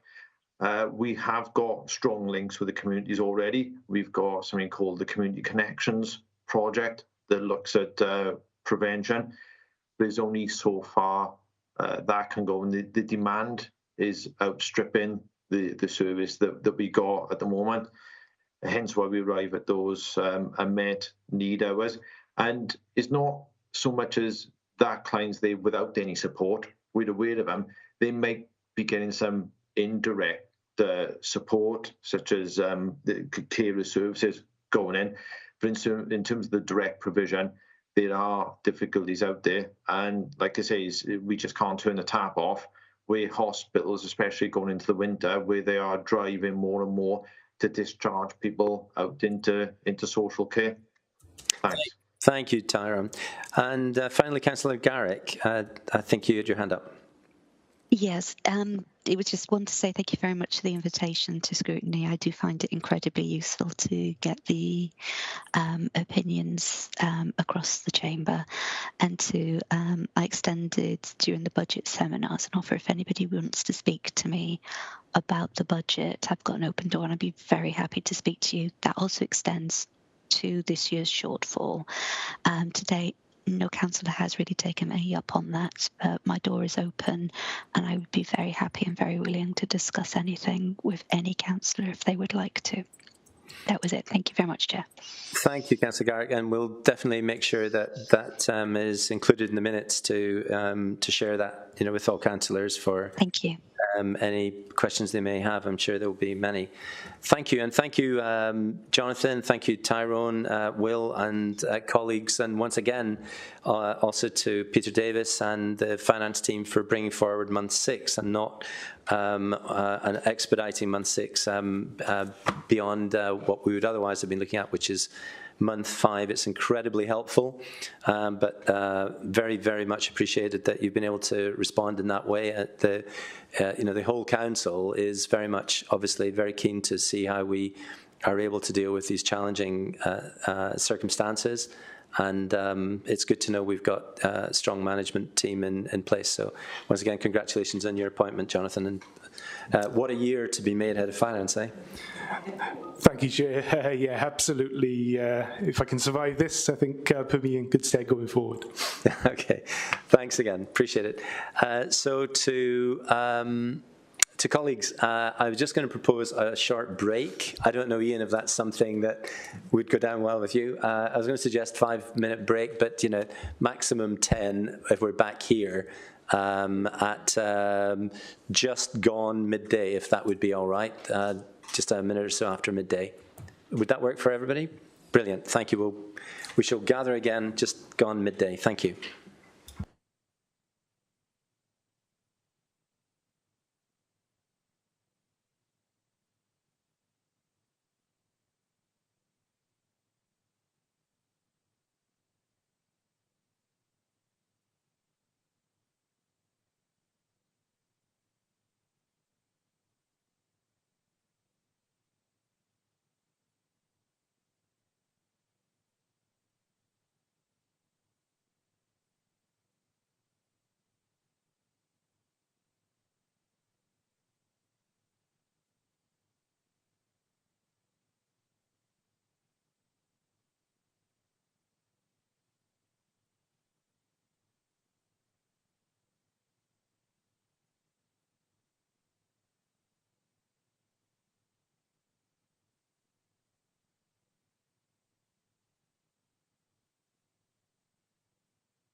Great, and we'll restart the meeting now at 12 and welcome back, colleagues.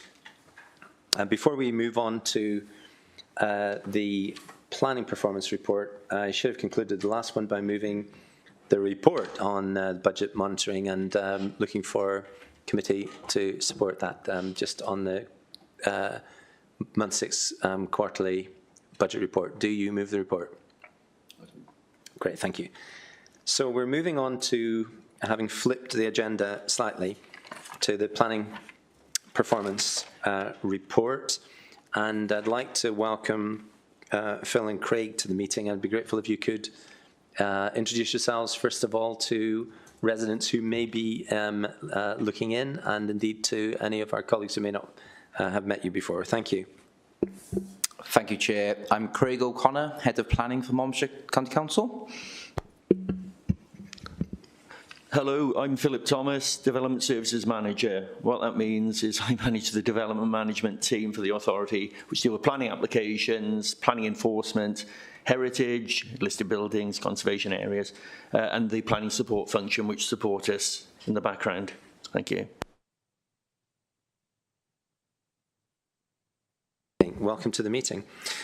So we're looking at the planning annual performance report for 21-22, and the assumption is that the committee members have read the report, and therefore I'd ask you if you could, I think, Phil, to pick out any key points or any points you'd like to identify that are those issues that you really believe to be the most important, and then we'll move on to questions. Thank you.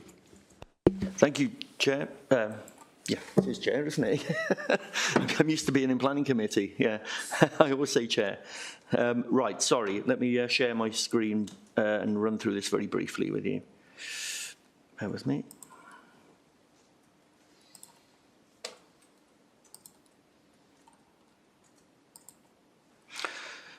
So, yes, brings over that. That's Can colleagues online see there are a number of slides that Phil is going to take us through? Yeah, that's great. Thank you. Carry on, Phil, please. Okay, so yeah, I won't go through every slide because I think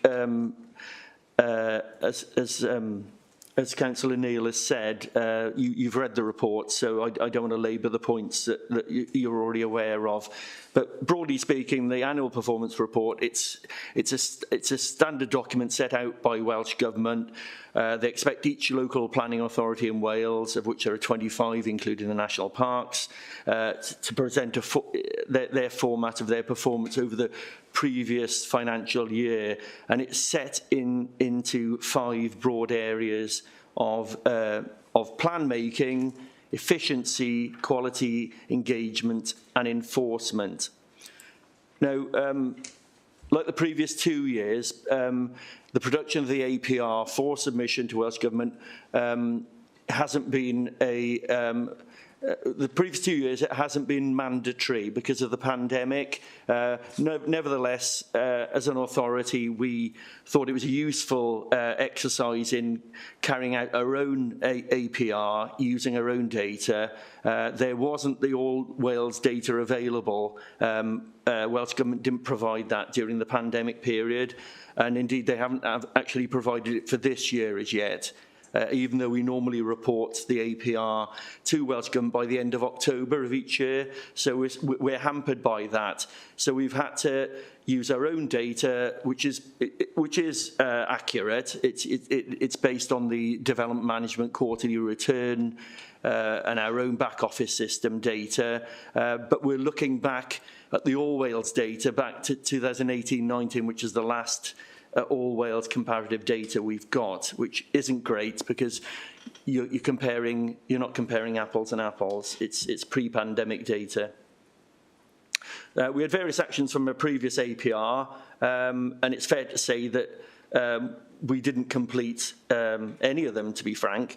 We made a good bash and effort at some of them, but because of resource issues, it's been the most disruptive period since I've ever worked for a local authority, and I've been with Monmouthshire for 20 years. I've never experienced the turnover of staff that we've had in the last over 2020, 21, 22. In fact, at Christmas last year, 20% of our posts were vacant. So it's been a real challenge in actually keeping the ship straight and doing our basic core work of dealing with planning applications, listed building applications, and enforcement investigations. So these are really desirable things that we want to do, but we haven't been able to actually cross them all off the list. But that's something that we're keen to obviously remedy this year and indeed into next year, because some of these are very important facets of work. And then that's a brief summary of how we did. Some of the performance was good, some of it was not so good, largely because of gaps in staff resources and also impacts, for instance, to do with phosphate pollution, which really muddied the waters, if I can avoid a pun, but use a bad pun. When that advice came out from NRW, that we then had to take into account phosphate pollution levels, because this hadn't been considered an issue. A paper came out that we had to then change our approach to dealing with planning applications, and effectively for a while there was a moratorium on new development in the S catchment area and the Y catchment area. But we've sort of moved on from that, and we have now got a methodology of dealing with planning applications in those particular areas, which do allow us to approve some development, but certainly not all development in those particular areas. That's perhaps a slide which is more helpful, because it's the traffic light performance framework for good, fair, and poor performance. The red's obviously the poor performance. The right-hand column is the year in question that we're looking at, 21-22, and across the board we perform reasonably well, particularly where it's dealing with things like major applications. We determined all within agreed timescales, albeit there are only 4 applications, major ones, which reflects the life cycle of the LDP, which has come towards the end of its life. You'd expect more majors to be submitted, major applications. That's applications of 10 or more houses, for instance. In the early years of the life cycle of the LDP, which is why obviously we're in the process of replacing it. We also agreeing on a number of other measures, but a fair, for instance, on some of the others, for instance, the average time taken to determine applications in days, that has risen, but it's just within the fair measure. But we are looking at that as an action. Engagement we're pretty good at, because we do provide all the services that Welsh Government expect in terms of a duty officer, and allowing public speaking, for instance, at planning committee, and also having a website where people can access online planning application information. Where we've not done so well is on the enforcement measures, where performance declined. Again, for obvious reasons, it's only a small team of 3 officers with 1 manager, and at one stage we only had 1 out of the 3 officers in post during that period. In terms of a more positive note, we have recruited successfully over the year, and we had, up until the last 3 or 4 weeks, had a full complement of staff in place, but unfortunately our 3 officers now been successful in finding a post in the southwest of England, where they're from originally, so we'll be moving on, and that is a particularly vital role that we get a lot of tree preservation order inquiries. The key activity is self-evident and is set out in the report, so I won't go through that here now. But as you can imagine, two key areas is obviously the replacement of the Monmouthshire Local Development Plan and determining planning applications in accordance with adopted policy and material planning considerations. So those are 2 massively important areas that we deal with. The actions are largely the repeat of last year's, which we want to actually successfully develop and try and meet those particular actions. Action 3, we've also said that we'll digitise the enforcement notice register to help customers self-serve, so they don't have to ring up and ask for us to print off a copy and send it to them, or scan it and send it to them by email, so they can self-serve. We get a lot of email traffic, a lot of phone calls, which is why we have a duty officer. And while some of that is really useful and provides a really good service to the customer, we're trying to filter out some of the calls which could be, addressed by people self-serving using online information. So that's been an ongoing process that we've had in Train for 5, 6, 7 years, and this is a facet that we need to add to that element. And in terms of the last slide in the presentation is perhaps trying to be a bit more positive rather than saying we've had issues over the year in terms of staffing, phosphate issues, etc. Performance has been reasonably good despite all the constraints and challenges we've had. But that slide there, the Value of Planning Toolkit was commissioned by the Royal Town Planning Institute Wales in collaboration with Arup and Welsh Government. Each local authority is able to input data into that toolkit, and it provides a value at the end of it as to how each local authority has provided that sort of value to the local economy. So over 2021-22, by the allocation of land for development, by the approval of planning applications, by the taking of enforcement action, and the securing of community infrastructure via Section 106 agreements, we managed to lever in 87.3 million to the local economy. So I'd like to leave the members to reflect on that last slide, which is a more positive note. Thank you. Thank you, Phil, and thanks for taking us through that. May I ask, please, that you forward that pack of slides to Hazel or Robert so we can attach it with the minutes, because the last slide, for example, it may have been sponsored by Specsavers, but if it was, I think I failed that particular test. And before just moving on to questions from colleagues on the committee, just if I may ask a couple of overall questions. If this report is principally intended to respond to a Welsh Government requirement, I would also really appreciate it if we could recognise that residents are perhaps the most important reader that we need to bear in mind, and the accessibility of any report for any resident, let alone any committee member or councillor, becomes really, really important.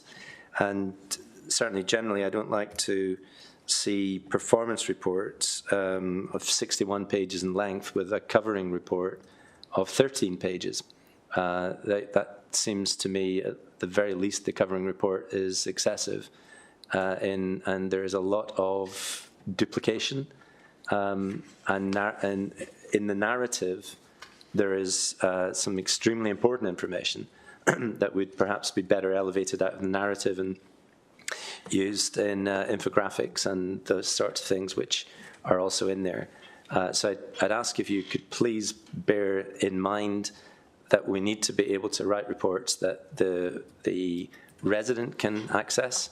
We're not reading and dealing with these in some kind of council bubble, and it becomes really important. So if they aren't produced in that way in the future, I'll be minded not to accept them into the agenda until we actually see reports that come in that form.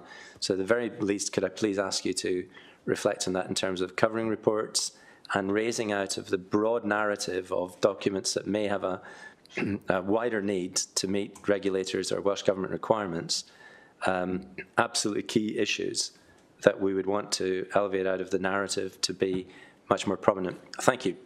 Could I move to questions, please? And first is Councillor Bond. Thank you, Chair.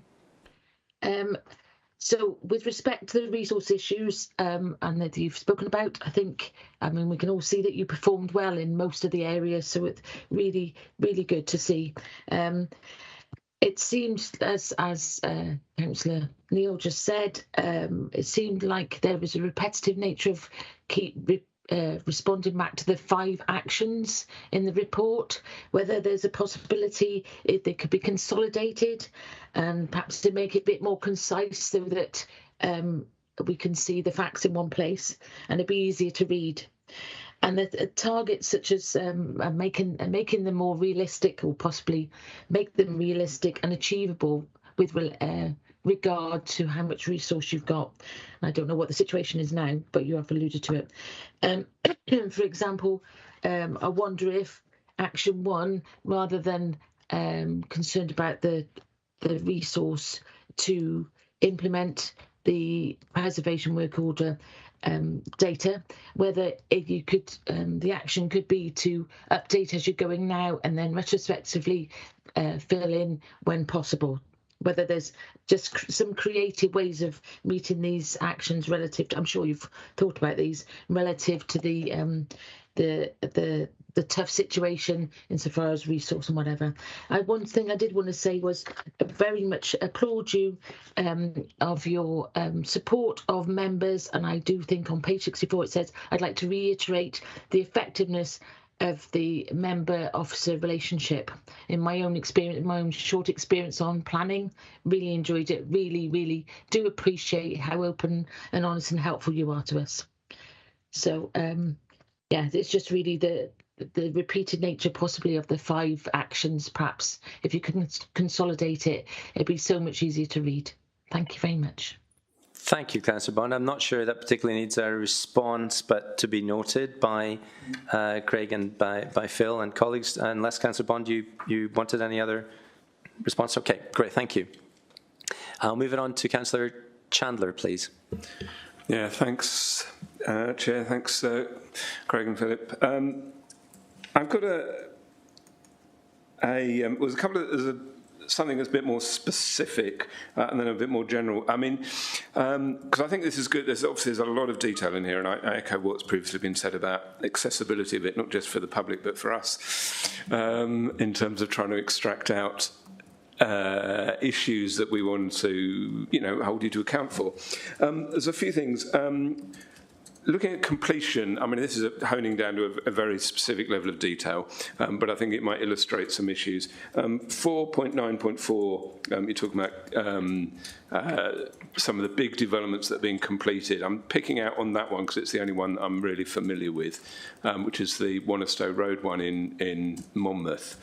And have I got it in the right place? Anyway, sorry, I'm just trying to find it now on my screen. It's to what extent, when do we sign these big developments off? Because my understanding of that is yes, it was completed, but it wasn't the issues in terms of the houses have been built, but in terms of the infrastructure that was supposed to go with the housing, I understand that's still not in place in terms of active travel routes between the estate and the centre of town, because there is no pavement between that estate and the centre of town. So any children going to school or people going to the shops are unable to do it other than going through a car. And I understood that was a part of condition of the development, and that's still not been complete. And yet in your report says that development is now completed. So we're just talking about the house building or the overall monitoring and enforcement of that development. And I suppose that brings me into the broader picture about enforcement. Is obviously you've highlighted that enforcement is a poorly performing area. Your action point on enforcement is, I'm not sure that it's robust enough to actually address that. It just says we're going to go review our processes, and I think actually I was hoping to see a little bit more in terms of detail about what you're going to do to address the poor performance and the poor perception of the enforcement function, because I think it is an issue for residents that residents want to see that planning regulations are followed. And if they see that there is breaches of planning regulations that are not being enforced, then I think it brings the whole planning system into disrepute, and people start to feel, well, actually, we don't need to worry about this because the council's not going to take any action, so we'll just do what we like. And I think, that's been illustrated quite a lot recently with enforcement notices that we've had back as councillors, where there are acknowledged planning breaches where we've just said it's not expedient to take further action, but without any clear criteria about how those decisions are made, because that becomes a very ad hoc, very personal decision about whether it's expedient. And I think you mention it in your report in terms of that enforcement function. I can't remember the phrase you used, sorry, I should have written it down, about the community interest. And sorry for a bit of a rambling contribution, and I think that community interest is the last one. You talk a lot about systems thinking, which is great. I'm a big fan of systems thinking, but you highlight your customer as being the planning applicant. And that is if you're running a business function. I would submit that our primary customer is the community, is that you're running a planning system in order to protect and enhance the community. And you're trying to regulate the actions of individuals who want to build or to make other changes. But actually your primary customer is the community, not the planning applicant. And I think the repeated use of customer in this and looking at how you're dealing, the satisfaction of the applicant rather than necessarily the satisfaction of the community is maybe a little back to front. So I suppose those are my major concerns. Sorry for that being a bit of a rambling contribution, but yeah. Thank you, Councillor Chandler and Craig, and Phil. Thank you, Councillor Chandler. There's quite a few questions there, so I need to run through them as best I can for you. In terms of the first question on Wonister Road, yes, we would class a development as complete when the houses are complete in terms of that construction. The legal agreement associated with the development would have enhancements and improvements to deliver the service as well. That would be done alongside and working with other, obviously, service departments within the council. There is a pedestrian link from Wonister Road. However, the active travel link is currently under construction at the moment, so that is coming forward. But in terms of performance and monitoring it, it is when the houses are complete, and those other elements, those other projects do come along, but you secure either the finance for it or for the developers to do that work as part of a legal agreement. So there are timelines and time frame within those legal agreements for that to be delivered. And I appreciate with the Wonister Road when that has taken a bit of time to come forward, but it is under construction at the minute. If I just intervene just on that before you go to the other points, how is that then reflected in your performance report, the fact that there's the other aspects to that? I mean, I accept the legal definition that the development is complete when the houses are built, but how do we reflect that wider function within your performance report?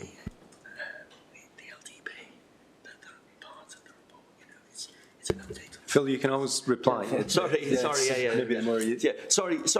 I think the information you've got there on Wonister, that's a summary to do with the LDP monitoring of sites. So I think all that's looking at is how many houses have been built on that particular development, rather than the perhaps more subtler issues around infrastructure provision around that site. It's quite a stark sort of piece of information, if you like, in terms of LDB and house building monitoring, if you like, which is a part that always goes into the report. And as Craig said, the social infrastructure will then often arrive later, unfortunately, than people living there, because infrastructure is staged, isn't it? Depending on the developer will need to sell some houses first to be able to fund certain elements of the scheme. And for instance, I know that the roads haven't been adopted there yet, but that's an issue for highways and outside the planning process, even though we facilitate that part of the scheme. But I'm sure Craig's going to continue. Yeah, I mean, it's not strictly part of the performance in terms of those 12 indicators from Welsh Government. So this is put into the performance for you as members and for residents, for communities, to understand where we are with those particular development sites. It's not part of the Welsh Government's 12 indicators in terms of that sustainability element, but it's certainly something we want to share with everyone because we want to keep as many communities updated with that information. So there are those trigger points within the legal agreement. Maybe there is some way that we can think about how we give that information to councillors maybe going forward in terms of updates. We'll have a review of that and think about that. I think is probably the best way forward with that in terms of that, Councillor Chandler. In terms of the enforcement aspect, I mean, that is something that's coming out of the performance framework, and there are 2 reds there in terms of we need to improve on, and we're fully aware of that. And Phil has already expressed the issues we had with regards to resources last year and the impact of the pandemic. I don't want to labour that point too much, but it did have a significant impact in terms of our service delivery, in terms of a number of our colleagues have children and they were on school and off with COVID, etc., etc. So that was really, really difficult.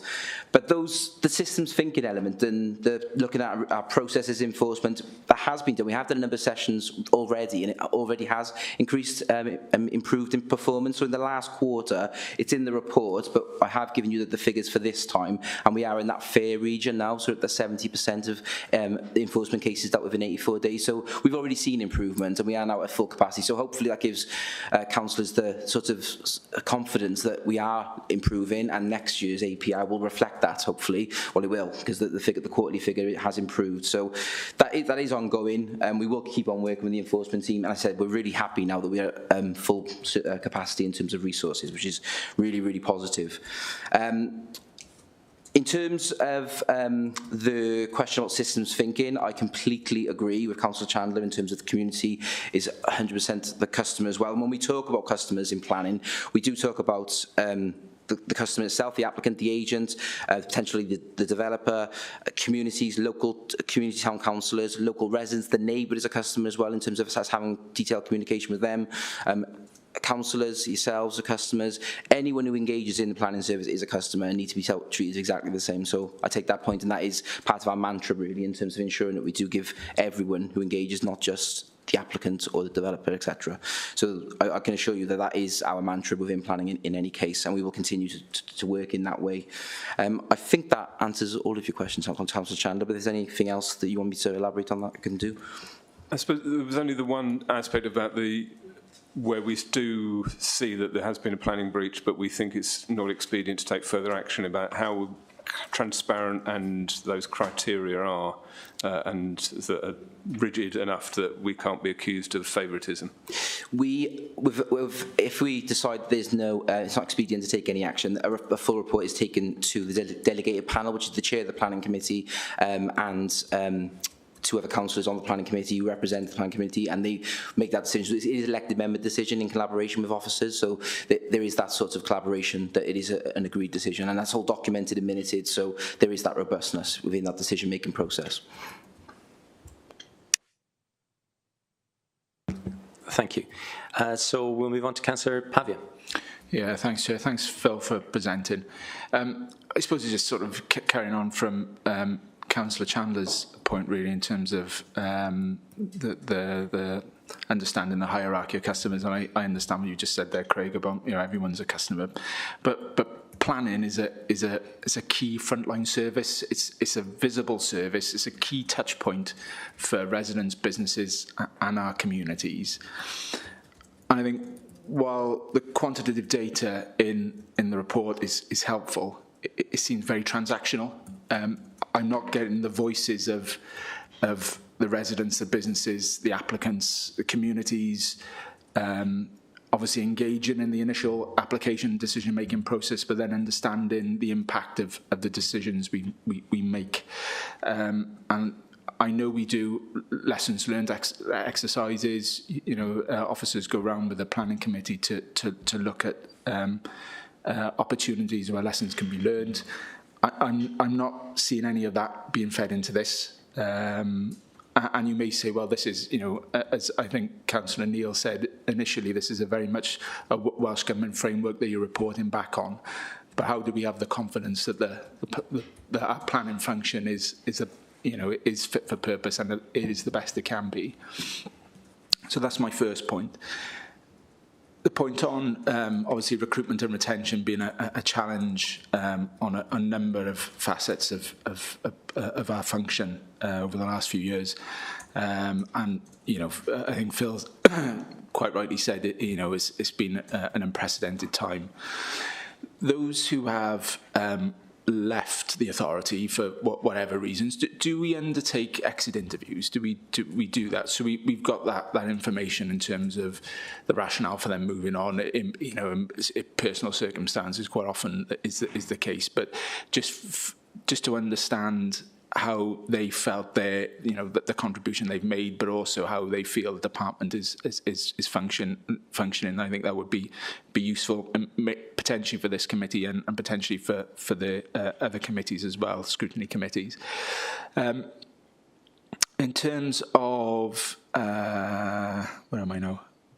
Oh, in terms of you highlighted the website and the portal again as another key touch point for applicants and residents to use to understand the applications that are going through and the decisions that are being made. It has improved. The portal has improved. There's no getting away from that. But you've obviously highlighted it as an area you want to improve still further. Given obviously the budget constraints across the corporate body, just understanding, have you started looking at the potential cost element of that and the programme schedule for that and what that might look like? And I think that's it. Yeah, I think that's it. Thanks, Chair. Thanks, Councillor Bavey. I think you managed to squeeze quite a number of questions in there, so we'll see if Craig and Phil can take these on. Thank you. Yep, thank you, Councillor Pavia, for those questions. Really appreciate that. So yes, I agree with you in terms of the qualitative data that we need to start to collect as well. I think the last 2 years, as Phil has made reference to, we haven't had to do these performance reports. We have still done them in Monmouthshire because we think it's really, really valuable that we do continue to review our own performance rather than report to Welsh Government. We keep reviewing ourselves and look at what lessons are learned. There is a piece of work that the Planning Officer Society for Wales do, where we do a Data Cymru get involved, and they do a review of questionnaire surveys to customers and to local communities in terms of how the planning service is functioning. Now, I've been involved in my role as Planning Officer Society for Wales to start building that work up again, so it might be worth, I can feedback on that in the future in terms of that piece of work, going out to communities and asking them the questions. We also do questionnaires for customers, which we did a number of years ago, didn't we, on the back of applications, which we have actually stopped doing quite recently, so during the pandemic period in particular. So it might be worth us doing that again and actually going back and doing that and speaking to customers about how they integrated with the service, what they felt about the service, and maybe not, as we've already discussed today, maybe not just customers, town councils, neighbours, etc. So that's food for thought, I think, Councillor Pavia, in terms of how we progress that. Certainly, Planning Officer Society for Wales will be doing that work with Data Cymru, and we'll look at our own internal data in terms of what we can do in terms of that surveying of customers, because there is a lot of qualitative stuff out there. I do agree with you. In terms of the exit interviews and why people are leaving the authority, I want to say this isn't just an issue for Monmouthshire County Council. This is across the planning service in general. Again, I'm aware of from my colleagues in other authorities that every authority is having this issue. There are vacancies coming up and opportunities and promotions, and people are going for them. And I can honestly say the people we did leave last year, they did go for promotions to management leadership roles. So it's positive in terms of, we're creating that next generation of leaders and planners. But unfortunately, there is just a shortage of planning officers within the region, and every authority is trying to compete against the same people, really, in terms of that. I don't believe we've had any negative sort of feedback in terms of exit interviews. I think the only thing to add to that, Craig's right in what he says there, is that a couple of the older members of staff, I think because of the pandemic and the perhaps a more sense of isolation and working from home a lot of them thrived on interaction and the social cohesion of working in a team. And I think a lot of that went out of the window during the pandemic. So I think as things eased off, a couple of them made up their minds that they were eligible. They were well into their 60s, a couple of the members of staff, and they decided to retire. So I think that prompted them, really. They didn't like the change in emphasis of working more from home because of the lack of social interaction, I think, involved. So there's an element But I think that goes across the board again in many different departments and in many different authorities. I think that's partly why there are more vacancies in the planning field, because some of the older members of staff have said, right, that's enough is enough now. You know, and we don't know what personal circumstances they had with family members being ill, do we? You know, so those sort of things happen. But we've experienced it to some degree, albeit a small degree. In terms of the question about the website, Councillor Pavia, no, we haven't done those costings yet and started looking in terms of what those improvements look like. We have got expertise within the team, so they know how to improve the website, so we will hopefully use that in terms of cost budget, and I know the budget is a massive discussion across all departments in the council at the moment, so we'll certainly be looking at that as whether that is needed, but we'll be using internal colleagues as best we can really to look at those improvements. So yeah, that's what we intend to do, but we haven't really done that cost budget review exercise. And I think that covers the questions, if that's okay. Thank you, Craig. Thank you, Phil. And perhaps just to Councillor Pavia's point, we could make it an automated feedback form that we look for after every online application, rather than actually have somebody phoning to find out information. Why don't we just have one straightforward formatted application form, and you can then determine whether any of them need to have any further follow-up. It might be a good way of just getting objective feedback to avoid the concern that some people may have that we effectively mark our own homework, which is not where we would want to be, but that's the way people might view some of this, and that would allow for a real objectivity.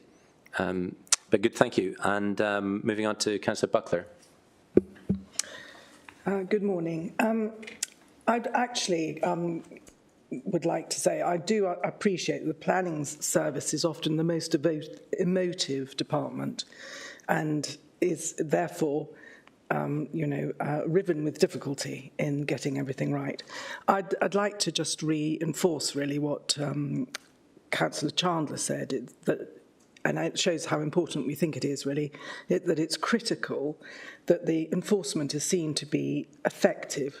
It gives residents confidence that the planning system is fair and equitable, which is all of our aim. I completely appreciate, but it is very visible and important. Now, the LDP, with the proposed quite large housing developments and sites in Monmouthshire, what engagement is planned with Monmouthshire residents and when does it start? Again, very emotive and on both sides, and very important that we're seen to be actioning it immediately. And one last point, it's about water quality and phosphates. There are two sort of angles to this. What measures will prospective planning applications have to take to mitigate the phosphate question? But also there is a major problem with a lack of water. So water supply for big housing developments. And this is going to become more and more of a problem. So, what are you doing to factor that in? And thank you. Yeah. So in terms of enforcement, totally agree with you, Councillor Buckler, about the need for it to be properly resourced, to be committed, to be visible to the community as well. So, and I think now we have got a fully resourced team. I think you'll see more action being taken in a speedier manner as well, because we have the resources to actually react or indeed monitor things more positively, if you like, more effectively. So I think, obviously when you've only got one member of a three-member team, you're very reactive, and you're actually not going to be in a good position to actually provide this level of service you want. But that's improving now, and as Craig said, the performance certainly during the first quarter of this year, we're just about to publish quarter two for this latest year, has improved significamente. So we're certainly with you on that in terms of resourcing that element of the service properly. Does that answer your question on that element? And I think Craig was going to talk about the LDP. Yeah, just to pick up on that, it is in the annual performance report that in this year, the July-September figures is 74% dealt with in 84 days. So the enforcement team has already improved, which is really, really good. It's really positive. In terms of your question, Councillor Buckler, on the LDP, there will be a paper coming to full council on the 1st of December, asking council to agree to go out on public consultation on the preferred strategy. So that'll be an 8-week consultation with local communities. We'll be going out to village halls within the primary settlement areas, doing virtual events. There'll be a special virtual event with town and community councils as well. So we're trying to engage as much as possible over that 8-week period and get as many comments from local residents and communities as possible in terms of what that preferred strategy is, how people feel about the strategy, and how to progress. So that is a key stage, statutory consultation stage in the development of the replacement local development plan. There would also be other stages. So as part of that, when we get to the deposit plan stage, again, we will go out for a full consultation with local communities, and that will look at the full swathe of planning policy framework and the actual sites that we're going for. It must be reminded at this stage, when we go out to the preferred strategy in December, the council will be showing what the preferred strategic sites are in our primary settlements. So there will be more sort of a way to talk about particular sites in terms of where they are. So that's really, really positive. So hopefully that gives loads of opportunity for local communities and local residents to get involved in the development of their plan ultimately. And it is for members and councillors to raise that awareness and to get residents and people to comment on the replacement local development plan. So hopefully that will give enough time. So subject to council agreeing that on the 1st of December, there'll be that 8-week period. So hopefully that gives enough time for engagement, and there will be other stages as we develop the plan. In terms of water quality, since the introduction of the new phosphate regulations in Natural Resources Wales brought out new guidance in January 2021, and they've brought out further guidance, and we're now on version 3 of their planning guidance, where developers need to evidence nutrient neutrality. So developers need to evidence as part of their planning application they're not going to result in a net increase in phosphates within the Rivers Wye or the Usk River. So any development proposal which comes forward to us as planning officers and to us as authority, we need to be sure that it isn't going to have a harmful impact on the special area of conservation, those rivers, and in terms of the biodiversity interests of the river. So we will then consult with biodiversity colleagues internally. We'll also do a habitat regulations assessment on that development proposal, and we'll potentially consult Natural Resources Wales as well. So there is this sort of complete review process of that planning proposal as to whether it does meet Natural Resources Wales' guidance, and then whether we can support it or not. So in terms of those individual planning applications, that's what we're doing.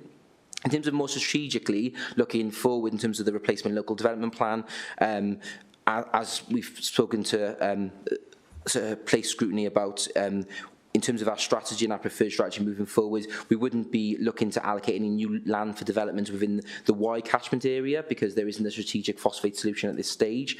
However, within the Usk catchment, we've had significant communication with Welsh Water, Geochromia Welsh Water and Natural Resources Wales, and there does seem to be a solution coming forward for the Lamfoyce wastewater treatment system. So that Usk catchment would be able to take an element of development because there is a strategic solution. However, in the Monmouth area, there isn't one defined as such at the moment. So that's the sort of more strategic areas. And on top of that as well, we're also sitting on the Wye Natural Nutrient Management Board and also the Usk Catchment Partnership Board, which is looking at solutions, not just about development solutions, but also land management, agricultural solutions to this issue as well. So we are looking as officers to progress and find solutions to this environmental issue which affects us all ultimately. So hopefully development plays a part in that, but it's not just about development, it is also other elements which play a part in terms of water quality in our rivers. So hopefully that gives you a bit of an understanding of where we are with planning, but water quality is a much bigger issue in terms of how we address that in terms of an environmental consideration.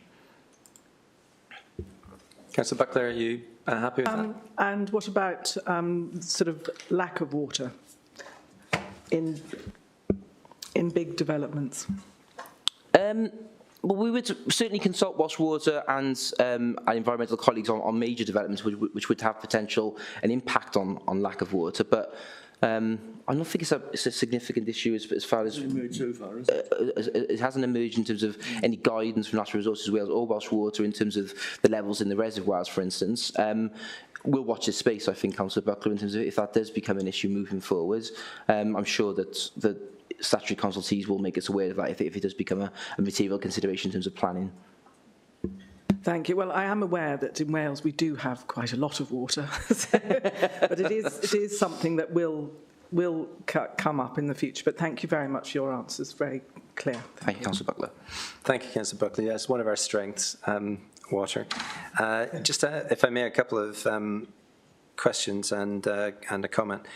It's, you know, we've been asking a number of what we think are pertinent questions, not to be critical, but to be constructive.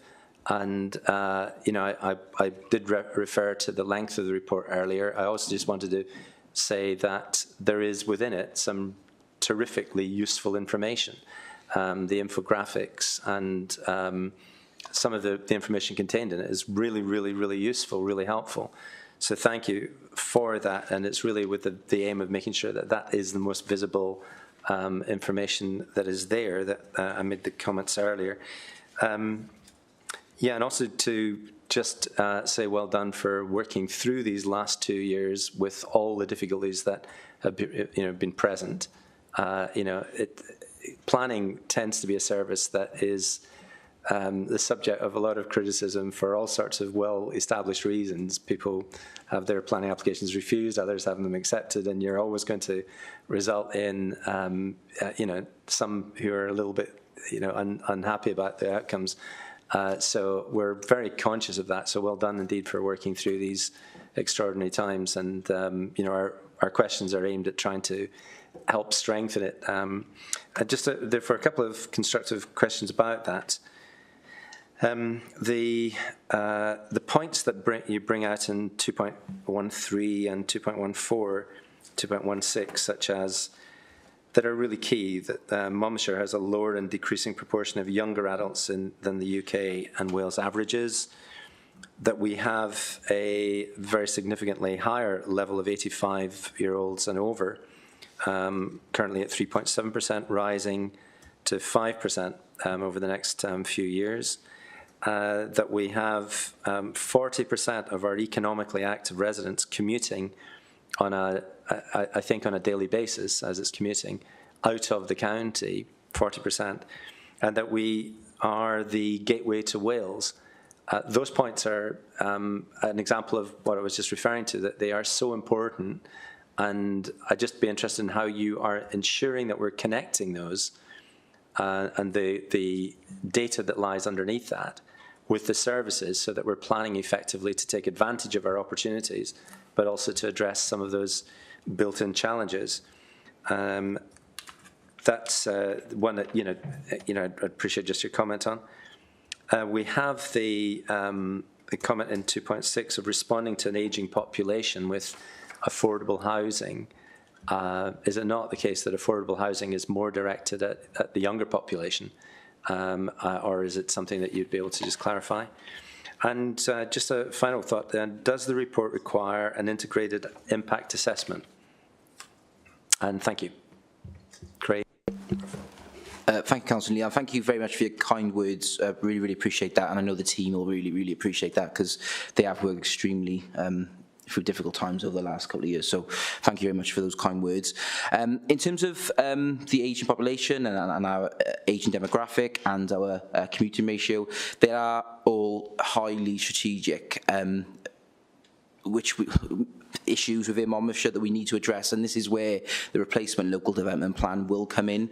So this document will be key to ensuring that we address those key issues, the issues that are already been identified as part of the work ongoing for the replacement local development plan that we need to address. So the paper that's coming to Council on the 1st of December is key to that and how we address those issues, and the strategy that the Council is putting forward seeks to address those issues dramatically by balancing our demographic, ensuring that we have the right development in the right places, in the most sustainable locations, well connected, and exemplar affordable housing-led schemes, given our challenges we have with affordable housing within the county. So those higher-level strategic issues that, Councillor Neil, that you've recognised, is what the replacement local development plan will seek to address, and that's the development proposals and the planning policy framework we put in place will be sort of will support our future generations moving within Monmouthshire. So that, I think members need to focus on that document and ensuring that it is fit for purpose to address those strategic issues as we move forward.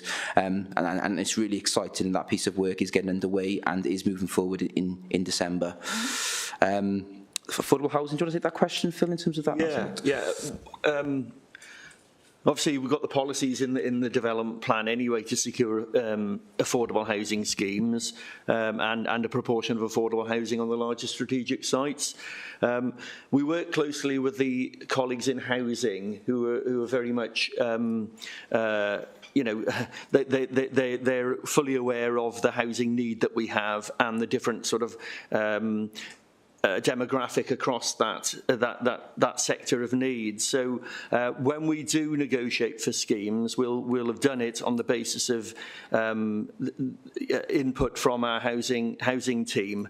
So the mix we put together of affordable housing will reflect that housing need, so that we're then able to cater not just for younger households, but also you know, more mature households. And in fact, there are sites where we've allowed bungalows in recent times, even though they're more expensive to build, but they would generally accommodate either the older population or those with disabilities. So, and of course, the flats, certainly ground floor flats, are appropriate for the older community as well. So we do look at that aspect. We're trying to create balanced communities rather than just create affordable housing schemes that cater for the younger generations, shall we say. I hope that answers the question. And sorry, Councillor Neal, just on your question about the integrated assessment, the quality assessment, there wasn't one provided for this report, given it would just report on performance rather than making a policy change that would impact on those different people. This is not a service change or policy change. We'll certainly be doing one for the development of the replacement local development plan, which is obviously going to have a significant impact on all local residents within Monmouthshire. Thank you. On that latter point, I'm perfectly happy with that, Craig, but I'd just like to double check that there isn't a requirement for an impact assessment, just for each of the reports that are brought to us. So we'll get back to you on that. It's, I hate the idea of just creating something for the sake of it, but if there is a requirement, then we need to meet it. Hazel doesn't think there is, so we'll just clarify that. So we're moving on to a question from Councillor Keir. Thank you very much, Chair. First of all, I just wanted to again, reiterate the thanks to all of the planning committee. As a new councillor, we're picking up on the procedures and the complications that you have. Enforcement was one of many questions that have primarily been answered, really. But the frustrations locally here, there are a number of cases I've picked up, and the frustrations are very heavy in some cases on those points. You mentioned, I think I made a note anyway, about enforcement training. There's a perception that perhaps councillors don't really understand what is an enforcement issue and what isn't. So I made a note, so I couldn't find it. So that I'd certainly welcome that. The only question I had left that hasn't been asked already, just on customer feedback 5.0, you referred to the number of complaints that came in and that none of the 21 complaints were deemed to be justified. It's just a clarification, really. Is that dealt with internally? And how are they assessed? So an element of a phrase that we mark in your own homework. Yeah, certainly on enforcement, happy to provide some training for all members, not just members of the planning committee who've had training already. We have done training in the past, and we've also done it for community councils. We did signpost recently the community councils to Planning Aid, who are running really as an independent group, Planning Aid Wales, they're a charitable organisation. And they've been running a workshop on enforcement. So we did direct clerks to that. I'm not sure what the take-up was of that, but certainly as a starting point, we can do some training in the new year with county council members across the board. So happy to do that. Sorry, what was the second bit? I got sidetracked by the enforcement. Customer feedback in terms of marking your own homework. Marking your own homework. What's the process of dismissing 21 out of 21? Yeah, so there's 2 stages to the formal council's complaints process. Stage 1 is, if you like, to some degree, you could argue that's marking your homework, in that there's an internal investigation, and that needs to be quick and rapid, and then we will make recommendations if we think there's been some sort of error made or failing in the service that we provided, inadequacy in the service we provided. A lot of the time, to be honest, a lot of the complaints we get are from individuals who are just not very happy with the decision we've made, whether we've made that in a coherent and legal, if you like, lawful manner, or not, as the case may be. So, unfortunately, we do have to tell a lot of people that we looked at all the policies, we looked at all the material considerations, and that we recommended approval, subject conditions accordingly, and we felt we came to the right decision. Some, I'd say probably the majority, accept that, albeit sometimes reluctantly, and don't go to the next stage of complaint. Now, stage 2 is the next stage complaint, and they're entitled to go to that, whatever response we've given, and then that is looked at by an independent officer within the authority, but not somebody within the planning department. And is normally not somebody we would work with closely, like somebody in highways, for instance. You know, we'd have a close working relationship with. So there's then an impartial, independent slant to that level of investigation. Sometimes in the past we have made mistakes, and we hold our hand up and we acknowledge that. It's just that in this particular period we have a number of objections or a number of complaints, and were actually upheld this time. That's not to say we're not perfect as an authority, as a team. So inevitably human error will make. Will lead to mistakes being made. But okay, Phil.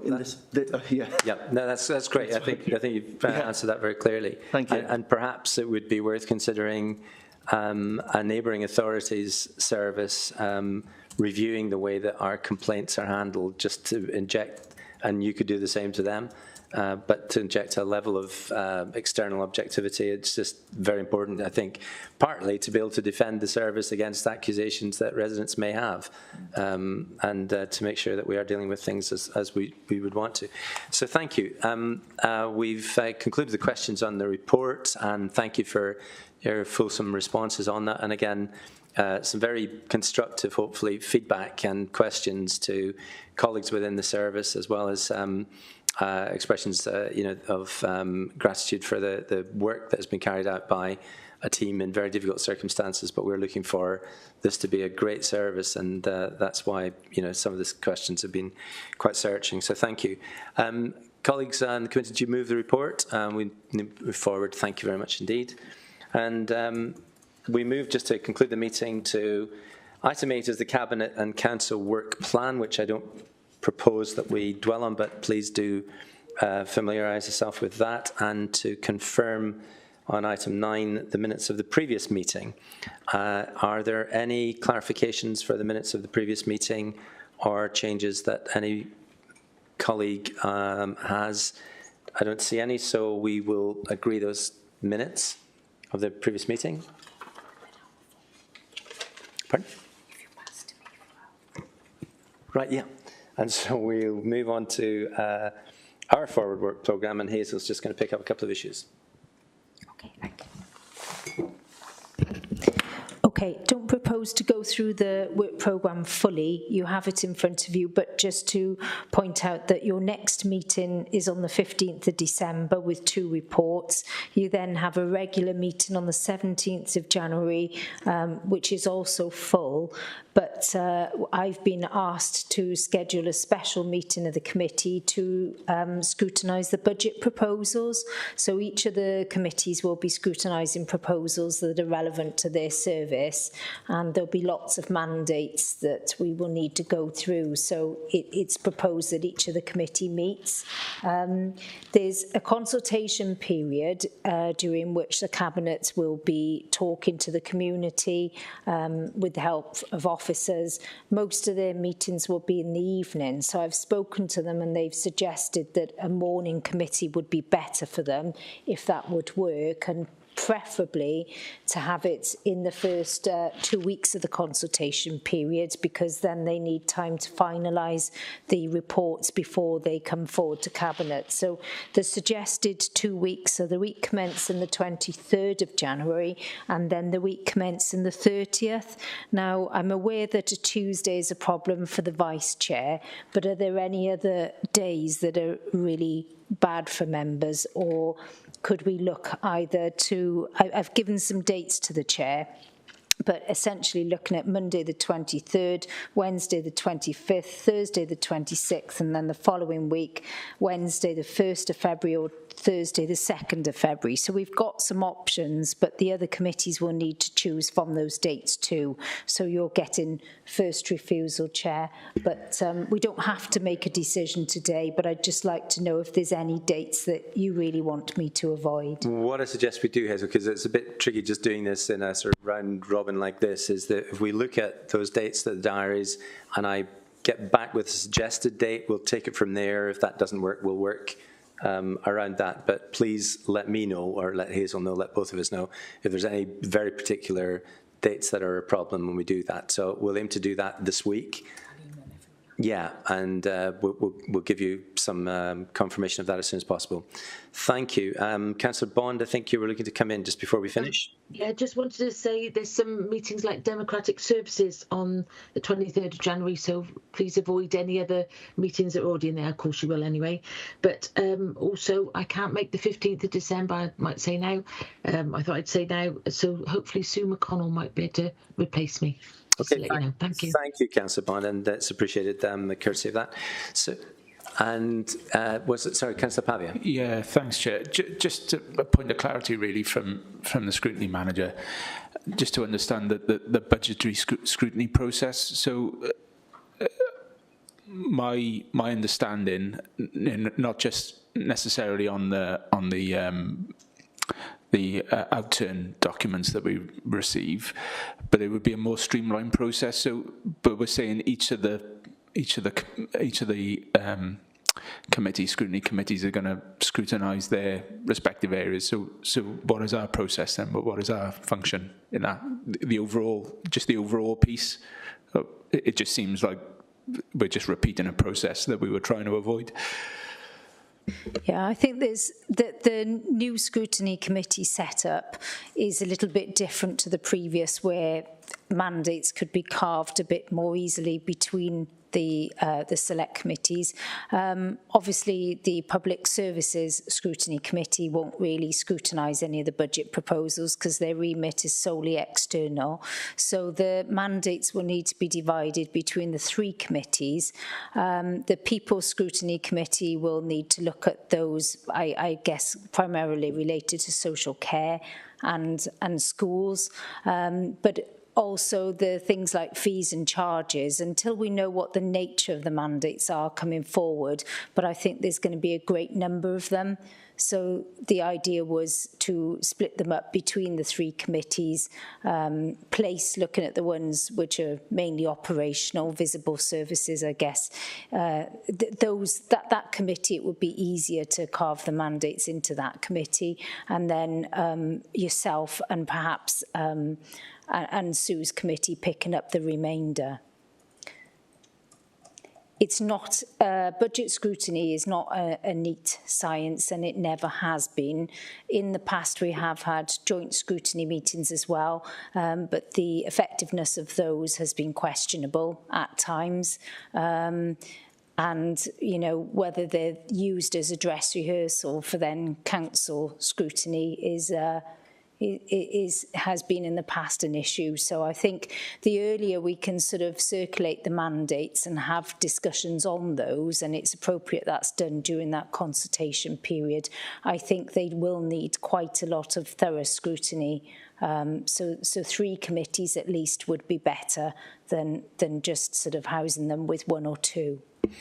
I'm content that we actually bring that into a special scrutiny, Councillor Pavia, because our role is not making decisions, it's asking questions and to see if we can actually shed some light, perhaps some thinking that might be important, but it will be for the administration to determine what it does.